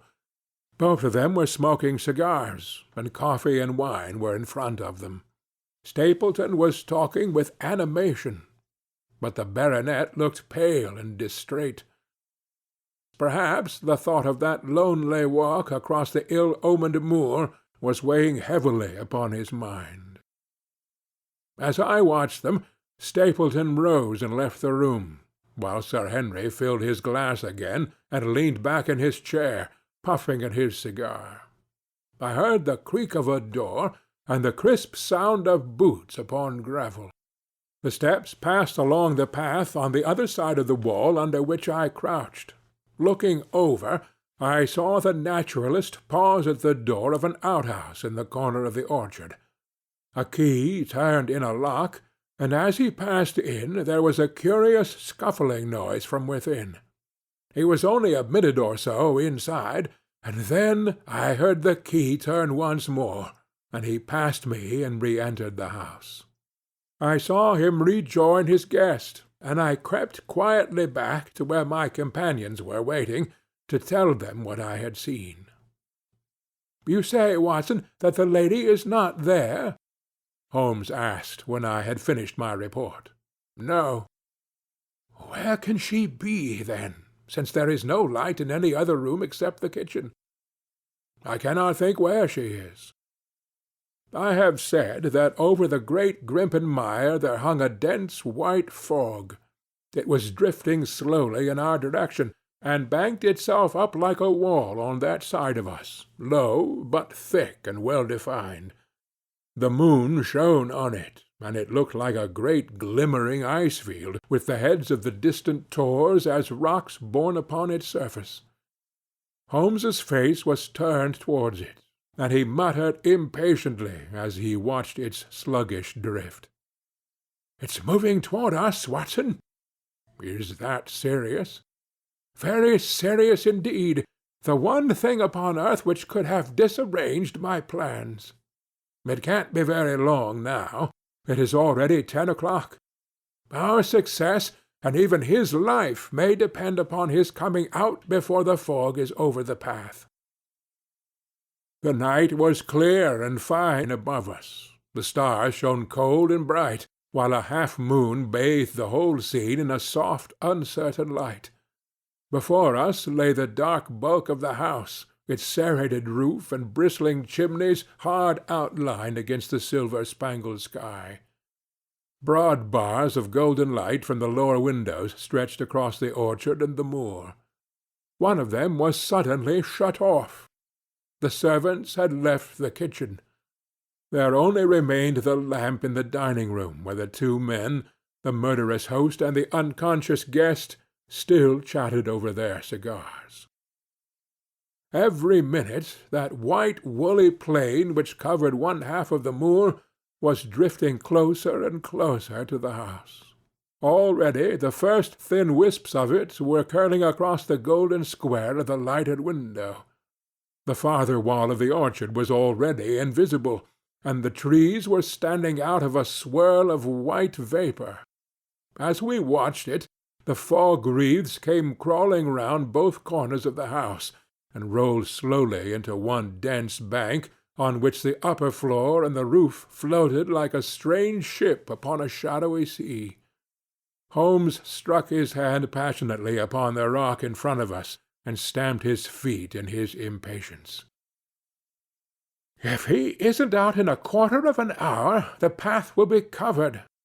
In half an hour we won't be able to see our hands in front of us. Shall we move farther back upon higher ground? Yes, I think it would be as well." So, as the fog-bank flowed onward, we fell back before it, until we were half a mile from the house, and still that dense white sea, with the moon silvering its upper edge, swept slowly and inexorably on. "We are going too far," said Holmes. "We dare not take the chance of his being overtaken before he can reach us. At all costs we must hold our ground where we are." He dropped on his knees and clapped his ear to the ground.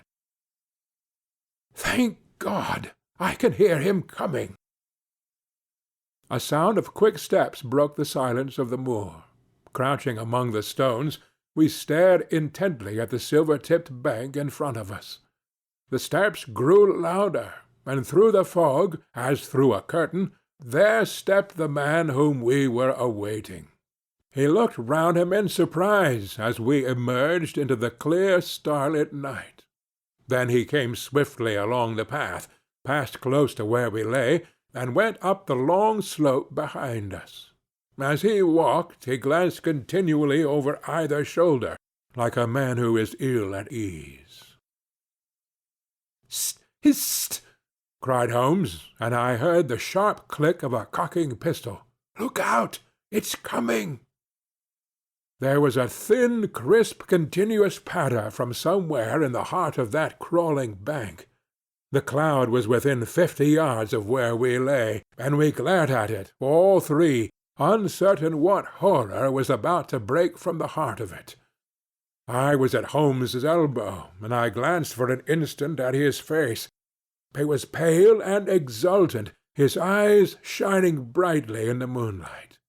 But suddenly they started forward in a rigid fixed stare, and his lips parted in amazement.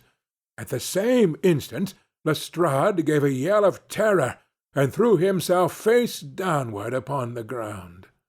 I sprang to my feet, my inert hand grasping my pistol, my mind paralyzed by the dreadful shape which had sprung out upon us from the shadows of the fog. A hound it was, an enormous coal-black hound, but not such a hound as mortal eyes have ever seen. Fire burst from its open mouth, its eyes glowed with a smouldering glare, its muzzle and hackles and dewlap were outlined in flickering flame. Never in the delirious dream of a disordered brain could anything more savage, more appalling, more hellish be conceived than that dark form and savage face which broke upon us out of the wall of fog. With long bounds the huge black creature was leaping down the track, following hard upon the footsteps of our friend. So paralyzed were we by the apparition that we allowed him to pass before we had recovered our nerve. Then Holmes and I both fired together, and the creature gave a hideous howl, which showed that one at least had hit him. He did not pause, however, but bounded onward. Far away on the path we saw Sir Henry looking back, his face white in the moonlight, his hands raised in horror, glaring helplessly at the frightful thing which was hunting him down. But that cry of pain from the hound had blown all our fears to the winds. If he was vulnerable, he was mortal, and if we could wound him, we could kill him. Never have I seen a man run as Holmes ran that night. I am reckoned fleet of foot, but he outpaced me as much as I outpaced the little professional. In front of us, as we flew up the track, we heard scream after scream from Sir Henry, and the deep roar of the hound. I was in time to see the beast spring upon its victim, hurl him to the ground, and worry at his throat. But the next instant Holmes had emptied 5 barrels of his revolver into the creature's flank. With a last howl of agony and a vicious snap in the air, it rolled upon its back, 4 feet pawing furiously, and then fell limp upon its side. I stooped, panting, and pressed my pistol to the dreadful shimmering head, but it was useless to press the trigger. The giant hound was dead. Sir Henry lay insensible where he had fallen. We tore away his collar, and Holmes breathed a prayer of gratitude when we saw that there was no sign of a wound, and that the rescue had been in time.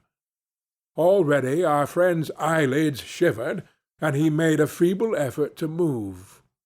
Lestrade thrust his brandy-flask between the baronet's teeth, and 2 frightened eyes were looking up at us. "My God!" he whispered. "What was it? What in heaven's name was it?" "It's dead, whatever it is," said Holmes. "We've laid the family ghost once and forever." In mere size and strength it was a terrible creature which was lying stretched before us. It was not a pure bloodhound, and it was not a pure mastiff, but it appeared to be a combination of the two, gaunt, savage, and as large as a small lioness. Even now, in the stillness of death, the huge jaws seemed to be dripping with a bluish flame, and the small, deep-set, cruel eyes were ringed with fire. I placed my hand upon the glowing muzzle, and as I held them up, my own fingers smouldered and gleamed in the darkness. "Phosphorus," I said. "A cunning preparation of it," said Holmes, sniffing at the dead animal. "There is no smell which might have interfered with his power of scent. We owe you a deep apology, Sir Henry, for having exposed you to this fright. I was prepared for a hound, but not for such a creature as this, and the fog gave us little time to receive him." "You saved my life." "Having first endangered it. Are you strong enough to stand?" "Oh, give me another mouthful of that brandy, and I shall be ready for anything. So, now, if you will help me up. What do you propose to do?" "To leave you here. You are not fit for further adventures to-night. If you will wait, one or other of us will go back with you to the hall." He tried to stagger to his feet, but he was still ghastly pale, and trembling in every limb. We helped him to a rock, where he sat shivering with his face buried in his hands. "We must leave you now," said Holmes. "The rest of our work must be done, and every moment is of importance. We have our case, and now we only want our man. It's 1,000 to 1 against our finding him at the house," he continued as he retraced our steps swiftly down the path. "Those shots must have told him that the game was up. We were some distance off, and the fog may have deadened him. He followed the hound to call him off, of that you may be certain. No, he's gone by this time, but we'll search the house and make sure." The front door was open, so we rushed in and hurried from room to room, to the amazement of a doddering old manservant, who met us in the passage.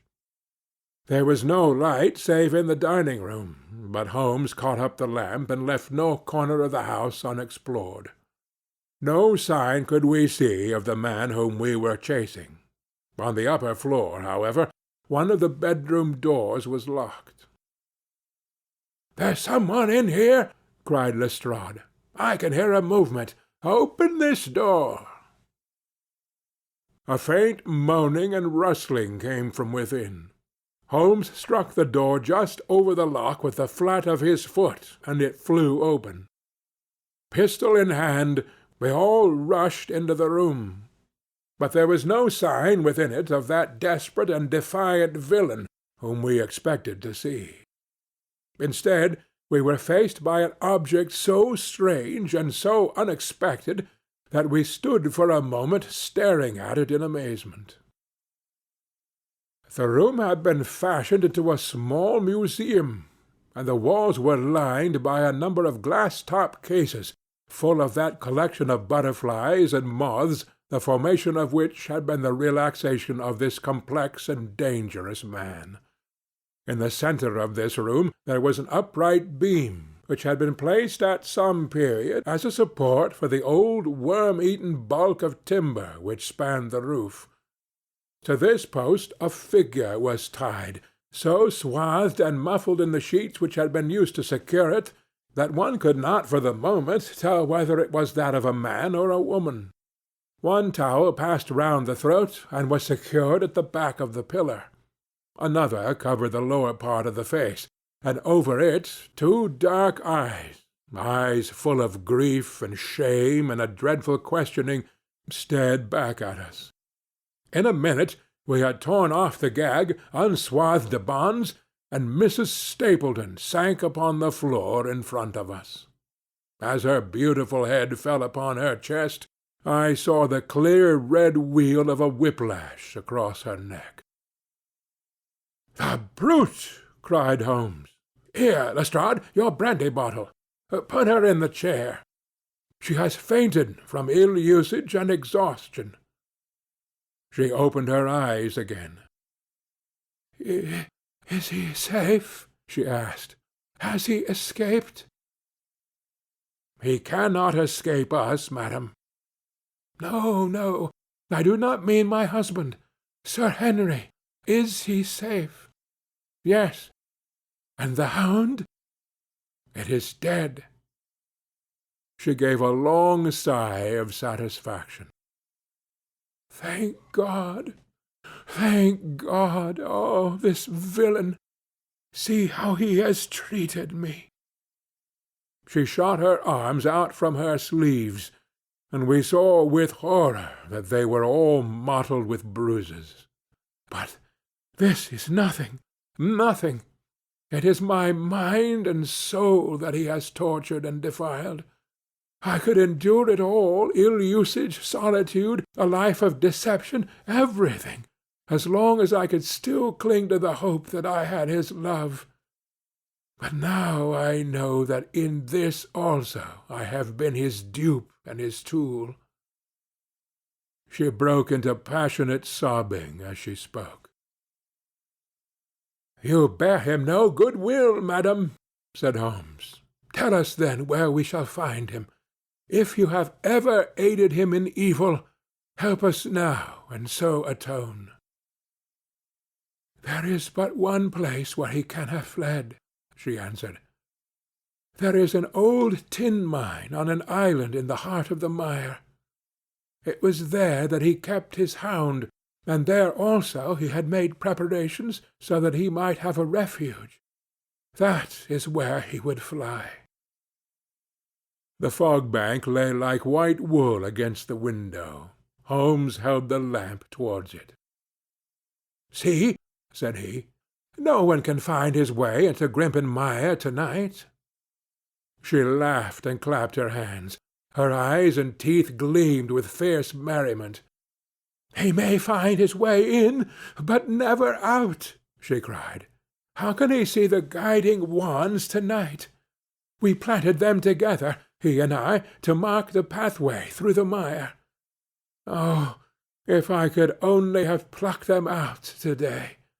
Then indeed you would have had him at your mercy." It was evident to us that all pursuit was in vain until the fog had lifted. Meanwhile we left Lestrade in possession of the house, while Holmes and I went back with the baronet to Baskerville Hall.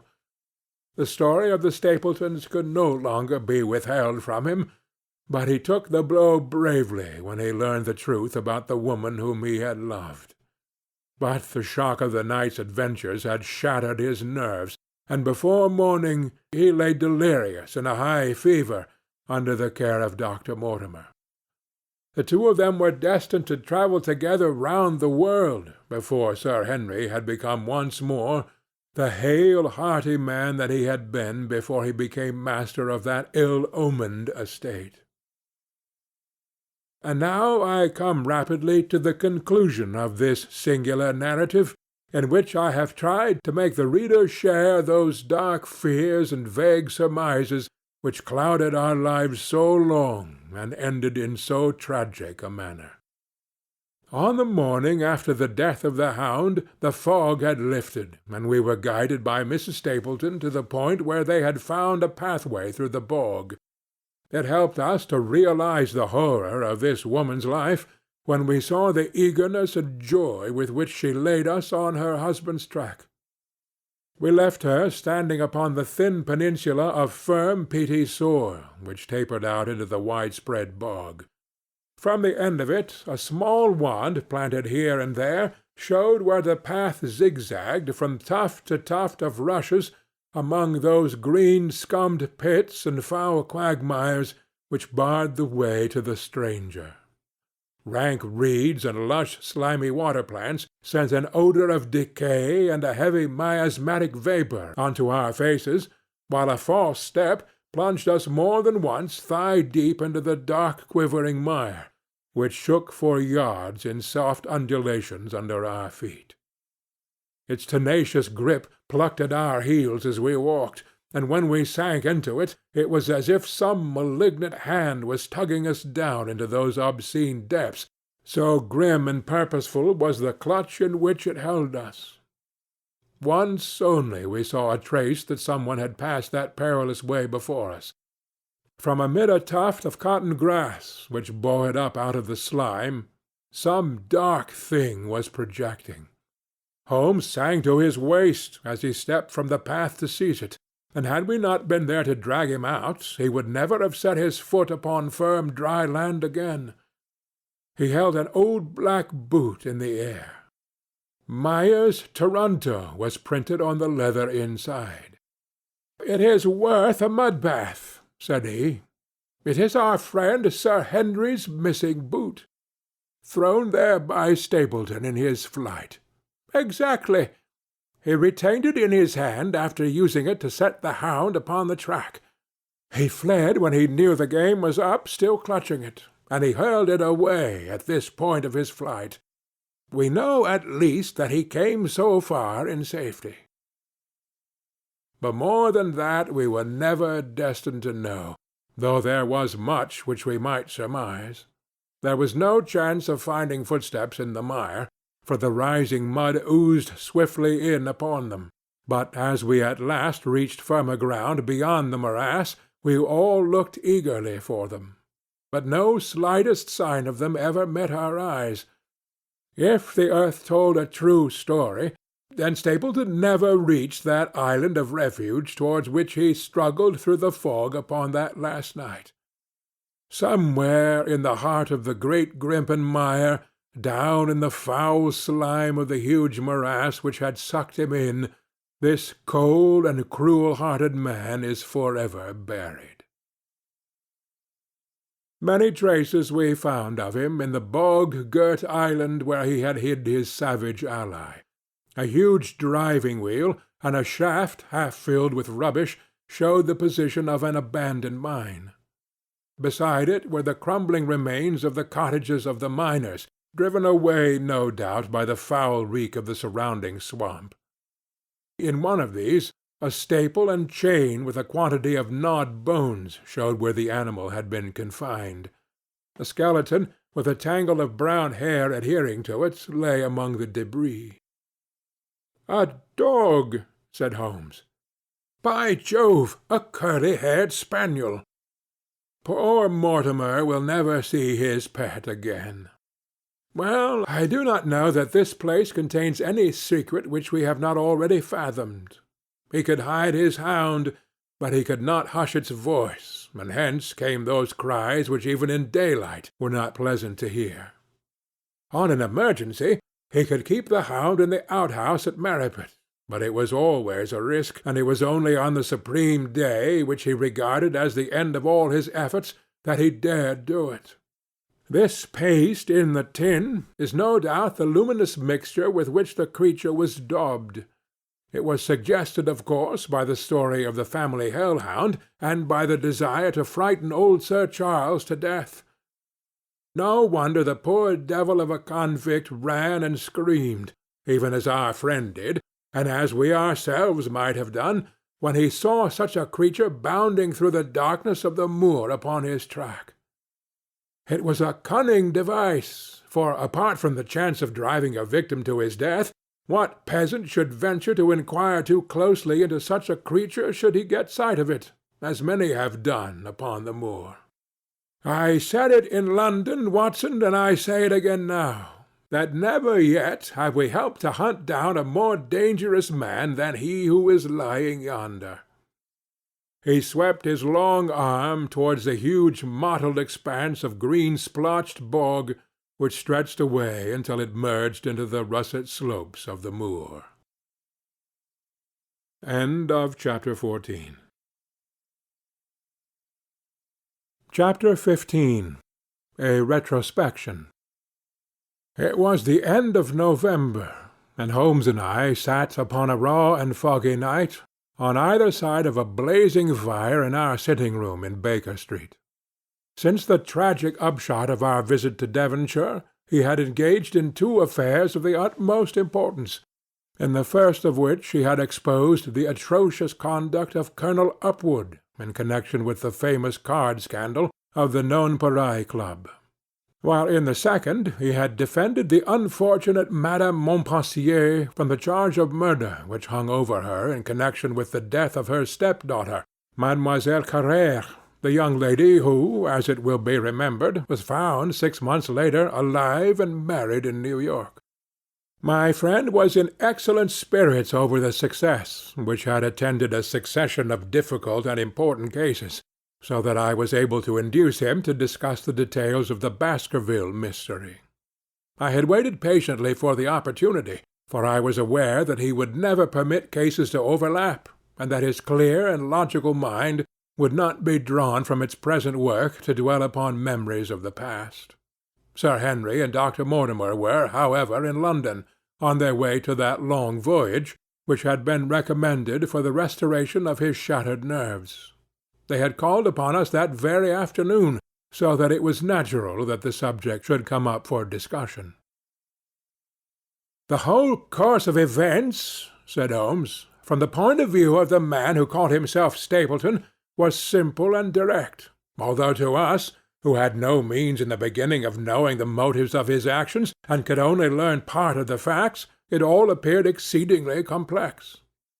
I have had the advantage of 2 conversations with Mrs. Stapleton, and the case has now been so entirely cleared up that I am not aware that there is anything which has remained a secret to us.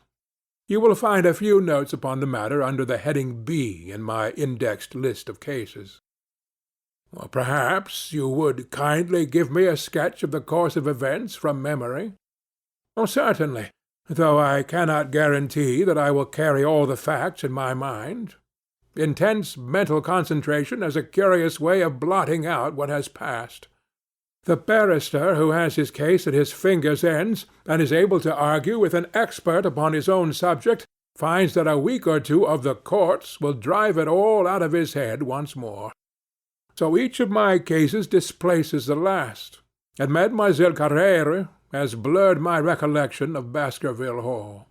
Tomorrow some other little problem may be submitted to my notice, which will in turn dispossess the fair French lady and the infamous Upwood. So far as the case of the Hound goes, however, I will give you the course of events as nearly as I can, and you will suggest anything which I may have forgotten.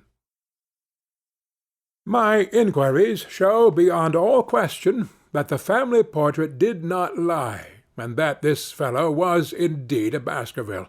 He was a son of that Roger Baskerville, the younger brother of Sir Charles, who fled with a sinister reputation to South America, where he was said to have died unmarried. He did, as a matter of fact, marry, and had one child, this fellow, whose real name is the same as his father's. He married Beryl Garcia, one of the beauties of Costa Rica, and having purloined a considerable sum of public money, he changed his name to Vandeleur and fled to England, where he established a school in the east of Yorkshire. His reason for attempting this special line of business was that he had struck up an acquaintance with a consumptive tutor upon the voyage home, and that he had used this man's ability to make the undertaking a success. Fraser, the tutor, died, however, and the school, which had begun well, sank from disrepute into infamy.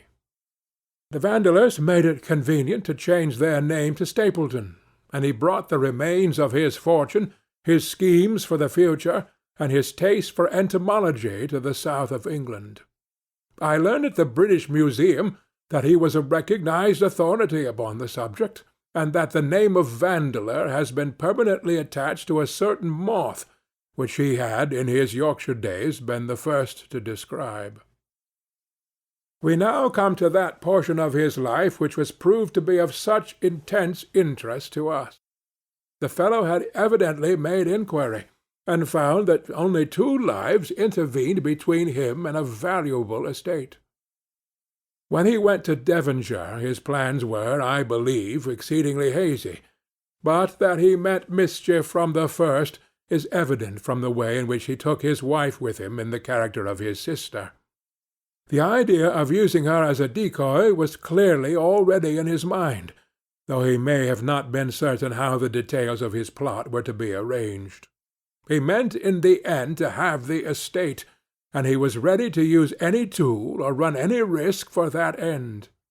His first act was to establish himself as near to his ancestral home as he could, and his second was to cultivate a friendship with Sir Charles Baskerville and with the neighbours. The baronet himself told him about the family hound, and so prepared the way for his own death. Stapleton, as I will continue to call him, knew that the old man's heart was weak, and that a shock would kill him. So much he had learned from Dr. Mortimer. He had heard also that Sir Charles was superstitious, and had taken this grim legend very seriously. His ingenious mind instantly suggested a way by which the baronet could be done to death, and yet it would be hardly possible to bring home the guilt to the real murderer. Having conceived the idea, he proceeded to carry it out with considerable finesse. An ordinary schemer would have been content to work with a savage hound. The use of artificial means to make the creature diabolical was a flash of genius upon his part. The dog he bought in London from Ross and Mangles, the dealers in Fulham Road. It was the strongest and most savage in their possession. He brought it down by the North Devon line, and walked a great distance over the moor so as to get it home without exciting any remarks. He had already on his insect hunts learned to penetrate the Grimpen mire, and so he found a safe hiding-place for the creature. Here he kennelled it, and waited his chance. But it was some time in coming. The old gentleman could not be decoyed outside of his grounds at night. Several times Stapleton lurked about with his hound, but without avail. It was during these fruitless quests that he, or rather his ally, was seen by peasants, and that the legend of the demon dog received a new confirmation. He had hoped that his wife might lure Sir Charles to his ruin, but here she proved unexpectedly independent. She would not endeavour to entangle the old gentleman in a sentimental attachment which might deliver him over to his enemy. Threats, and even, I am sorry to say, blows, refused to move her. She would have nothing to do with it, and for a time Stapleton was at a deadlock. He found a way out of his difficulties through the chance that Sir Charles, who had conceived a friendship for him, made him the minister of his charity in the case of this unfortunate woman, Mrs. Laura Lyons. By representing himself as a single man, he acquired complete influence over her, and he gave her to understand that in the event of her obtaining a divorce from her husband he would marry her. His plans were suddenly brought to a head by his knowledge that Sir Charles was about to leave the Hall on the advice of Dr. Mortimer, with whose opinion he himself pretended to coincide. He must act at once, or his victim might get beyond his power. He therefore put pressure upon Mrs. Lyons to write this letter, imploring the old man to give her an interview on the evening before his departure for London. He then, by a specious argument, prevented her from going, and so had the chance for which he had waited. Driving back in the evening from Coombe Tracey, he was in time to get his hound, to treat it with his infernal paint, and to bring the beast round to the gate, at which he had reason to expect that he would find the old gentleman waiting. The dog, incited by its master, sprang over the wicket gate and pursued the unfortunate baronet, who fled screaming down the yew alley. In that gloomy tunnel it must indeed have been a dreadful sight to see that huge black creature, with its flaming jaws and blazing eyes, bounding after its victim. He fell dead at the end of the alley from heart disease and terror. The hound had kept upon the grassy border, while the baronet had run down the path, so that no track but the man's was visible. On seeing him lying still, the creature had probably approached to sniff at him, but finding him dead, had turned away again. It was then that it left the print which was actually observed by Dr. Mortimer. The hound was called off, and hurried away to its lair in the Grimpen Mire, and a mystery was left which puzzled the authorities, alarmed the countryside, and finally brought the case within the scope of our observation. So much for the death of Sir Charles Baskerville. You perceive the devilish cunning of it, for really it would be almost impossible to make a case against the real murderer. His only accomplice was one who could never give him away, and the grotesque, inconceivable nature of the device only served to make it more effective. Both of the women concerned in the case, Mrs. Stapleton and Mrs. Laura Lyons, were left with a strong suspicion against Stapleton. Mrs. Stapleton knew that he had designs upon the old man, and also of the existence of the hound. Mrs. Lyons knew neither of these things, but had been impressed by the death occurring at the time of the uncancelled appointment, which was only known to him. However, both of them were under his influence, and he had nothing to fear from them. The first half of his task was successfully accomplished, but the more difficult still remained. It is possible that Stapleton did not know of the existence of an heir in Canada. In any case, he would very soon learn it from his friend Dr. Mortimer, and he was told by the latter all details about the arrival of Henry Baskerville. Stapleton's first idea was that this young stranger from Canada might possibly be done to death in London without coming down to Devonshire at all. He distrusted his wife ever since she had refused to help him in laying a trap for the old man, and he dared not leave her long out of his sight for fear he should lose his influence over her. It was for this reason that he took her to London with him. They lodged, I find, at the Mexborough Private Hotel in Craven Street, which was actually one of those called upon by my agent in search of evidence. Here he kept his wife imprisoned in her room, while he, disguised in a beard, followed Dr. Mortimer to Baker Street, and afterwards to the station and to the Northumberland Hotel. His wife had some inkling of his plans, but she had such a fear of her husband, a fear founded upon brutal ill-treatment, that she dare not write to warn the man whom she knew to be in danger. If the letter should fall into Stapleton's hands, her own life would not be safe. Eventually, as we know, she adopted the expedient of cutting out the words which would form the message, and addressing the letter in a disguised hand. It reached the baronet, and gave him the first warning of his danger. It is very essential for Stapleton to get some article of Sir Henry's attire, so that, in case he was driven to use the dog, he might always have the means of setting him upon his track. with characteristic promptness and audacity, he set about this at once, and we cannot doubt that the boots or chambermaid of the hotel was well bribed to help him in his design.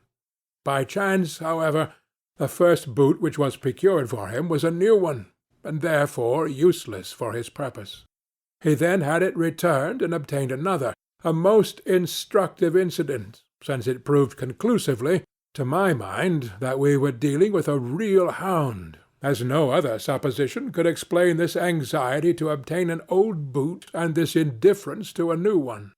The more outré and grotesque an incident is, the more carefully it deserves to be examined, and the very point which appears to complicate a case is, when duly considered and scientifically handled, the one which is most likely to elucidate it.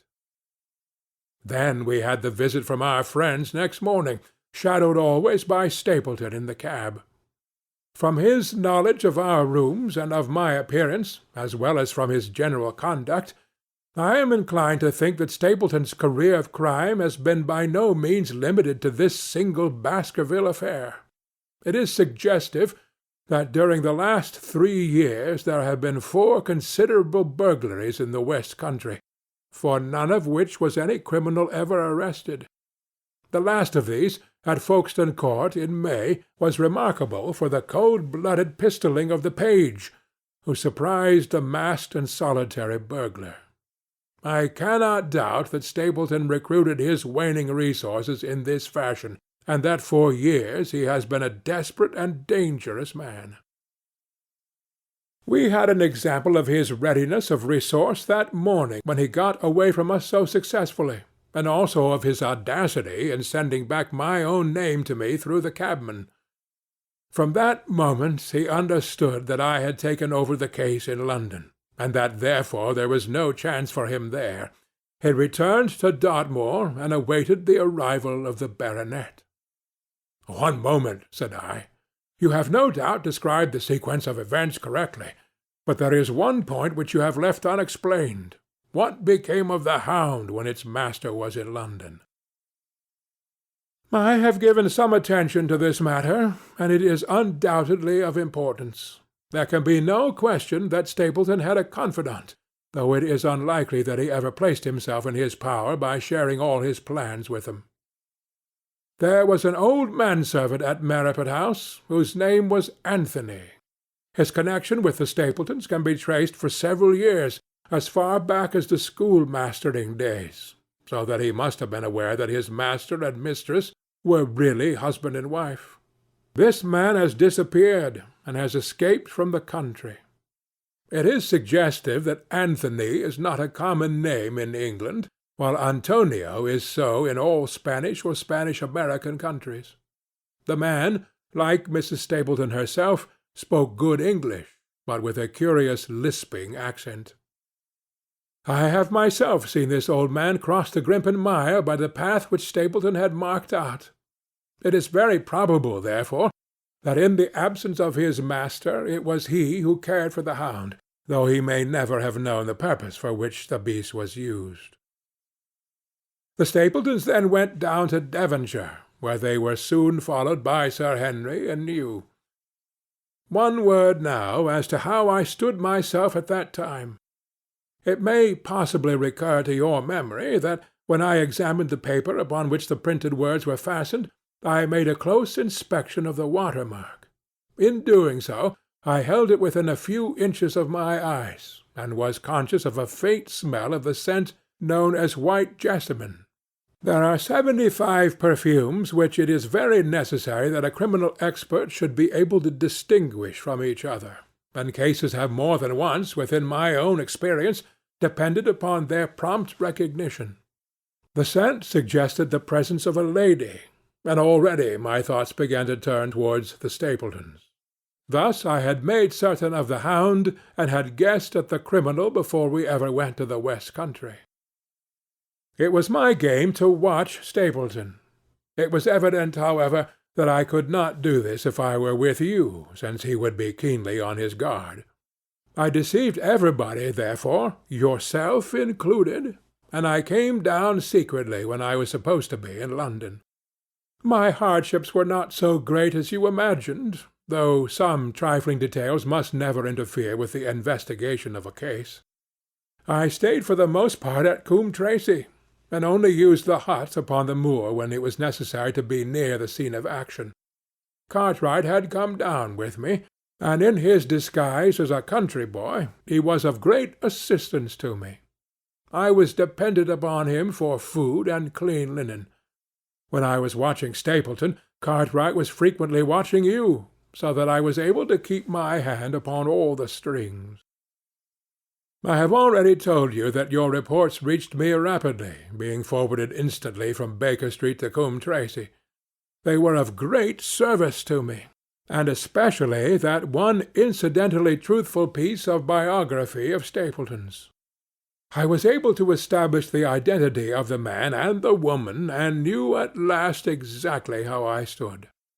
The case had been considerably complicated through the incident of the escaped convict, and the relations between him and the Barrymores.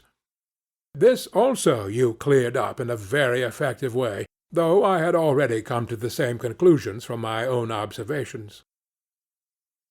By the time that you discovered me upon the moor, I had a complete knowledge of the whole business, but I had not a case which would go to a jury. Even Stapleton's attempt upon Sir Henry that night, which ended in the death of the unfortunate convict, did not help us much in proving murder against our man.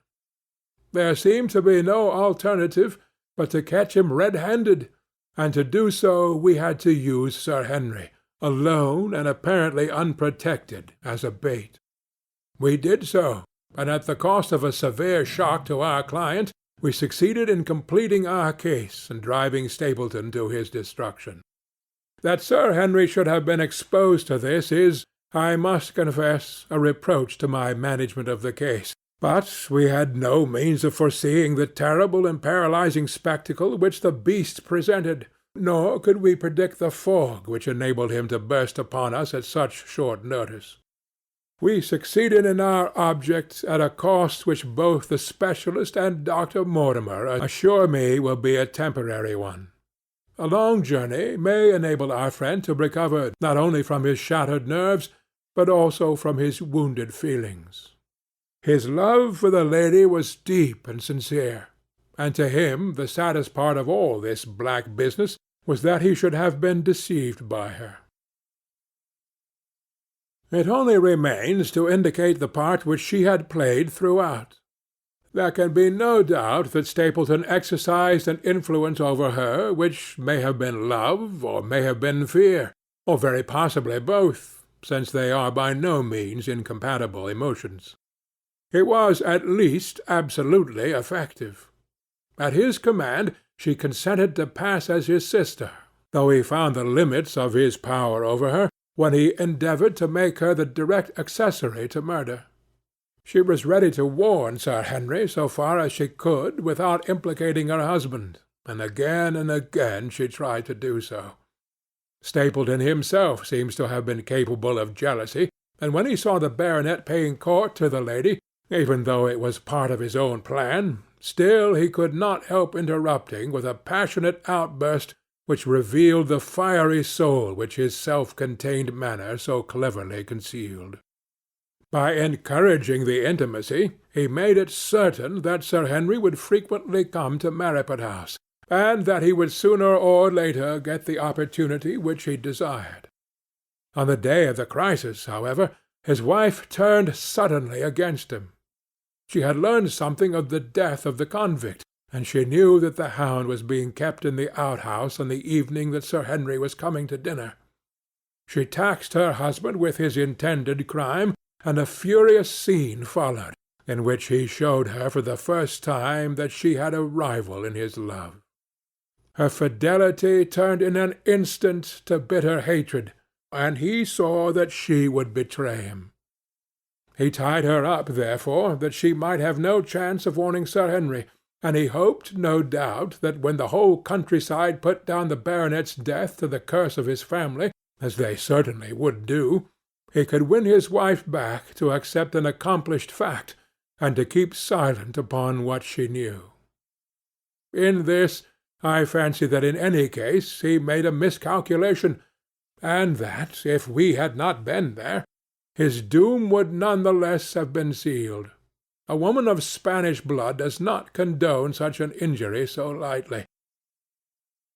And now, my dear Watson, without referring to my notes, I cannot give you a more detailed account of this curious case. I do not know that anything essential has been left unexplained. He could not hope to frighten Sir Henry to death as he had done the old uncle with his bogey hound. The beast was savage and half-starved. If its appearance did not frighten its victim to death, at least it would paralyze the resistance which might be offered. No doubt. There only remains one difficulty. If Stapleton came into the succession, how could he explain the fact that he, the heir, had been living unannounced under another name so close to the property?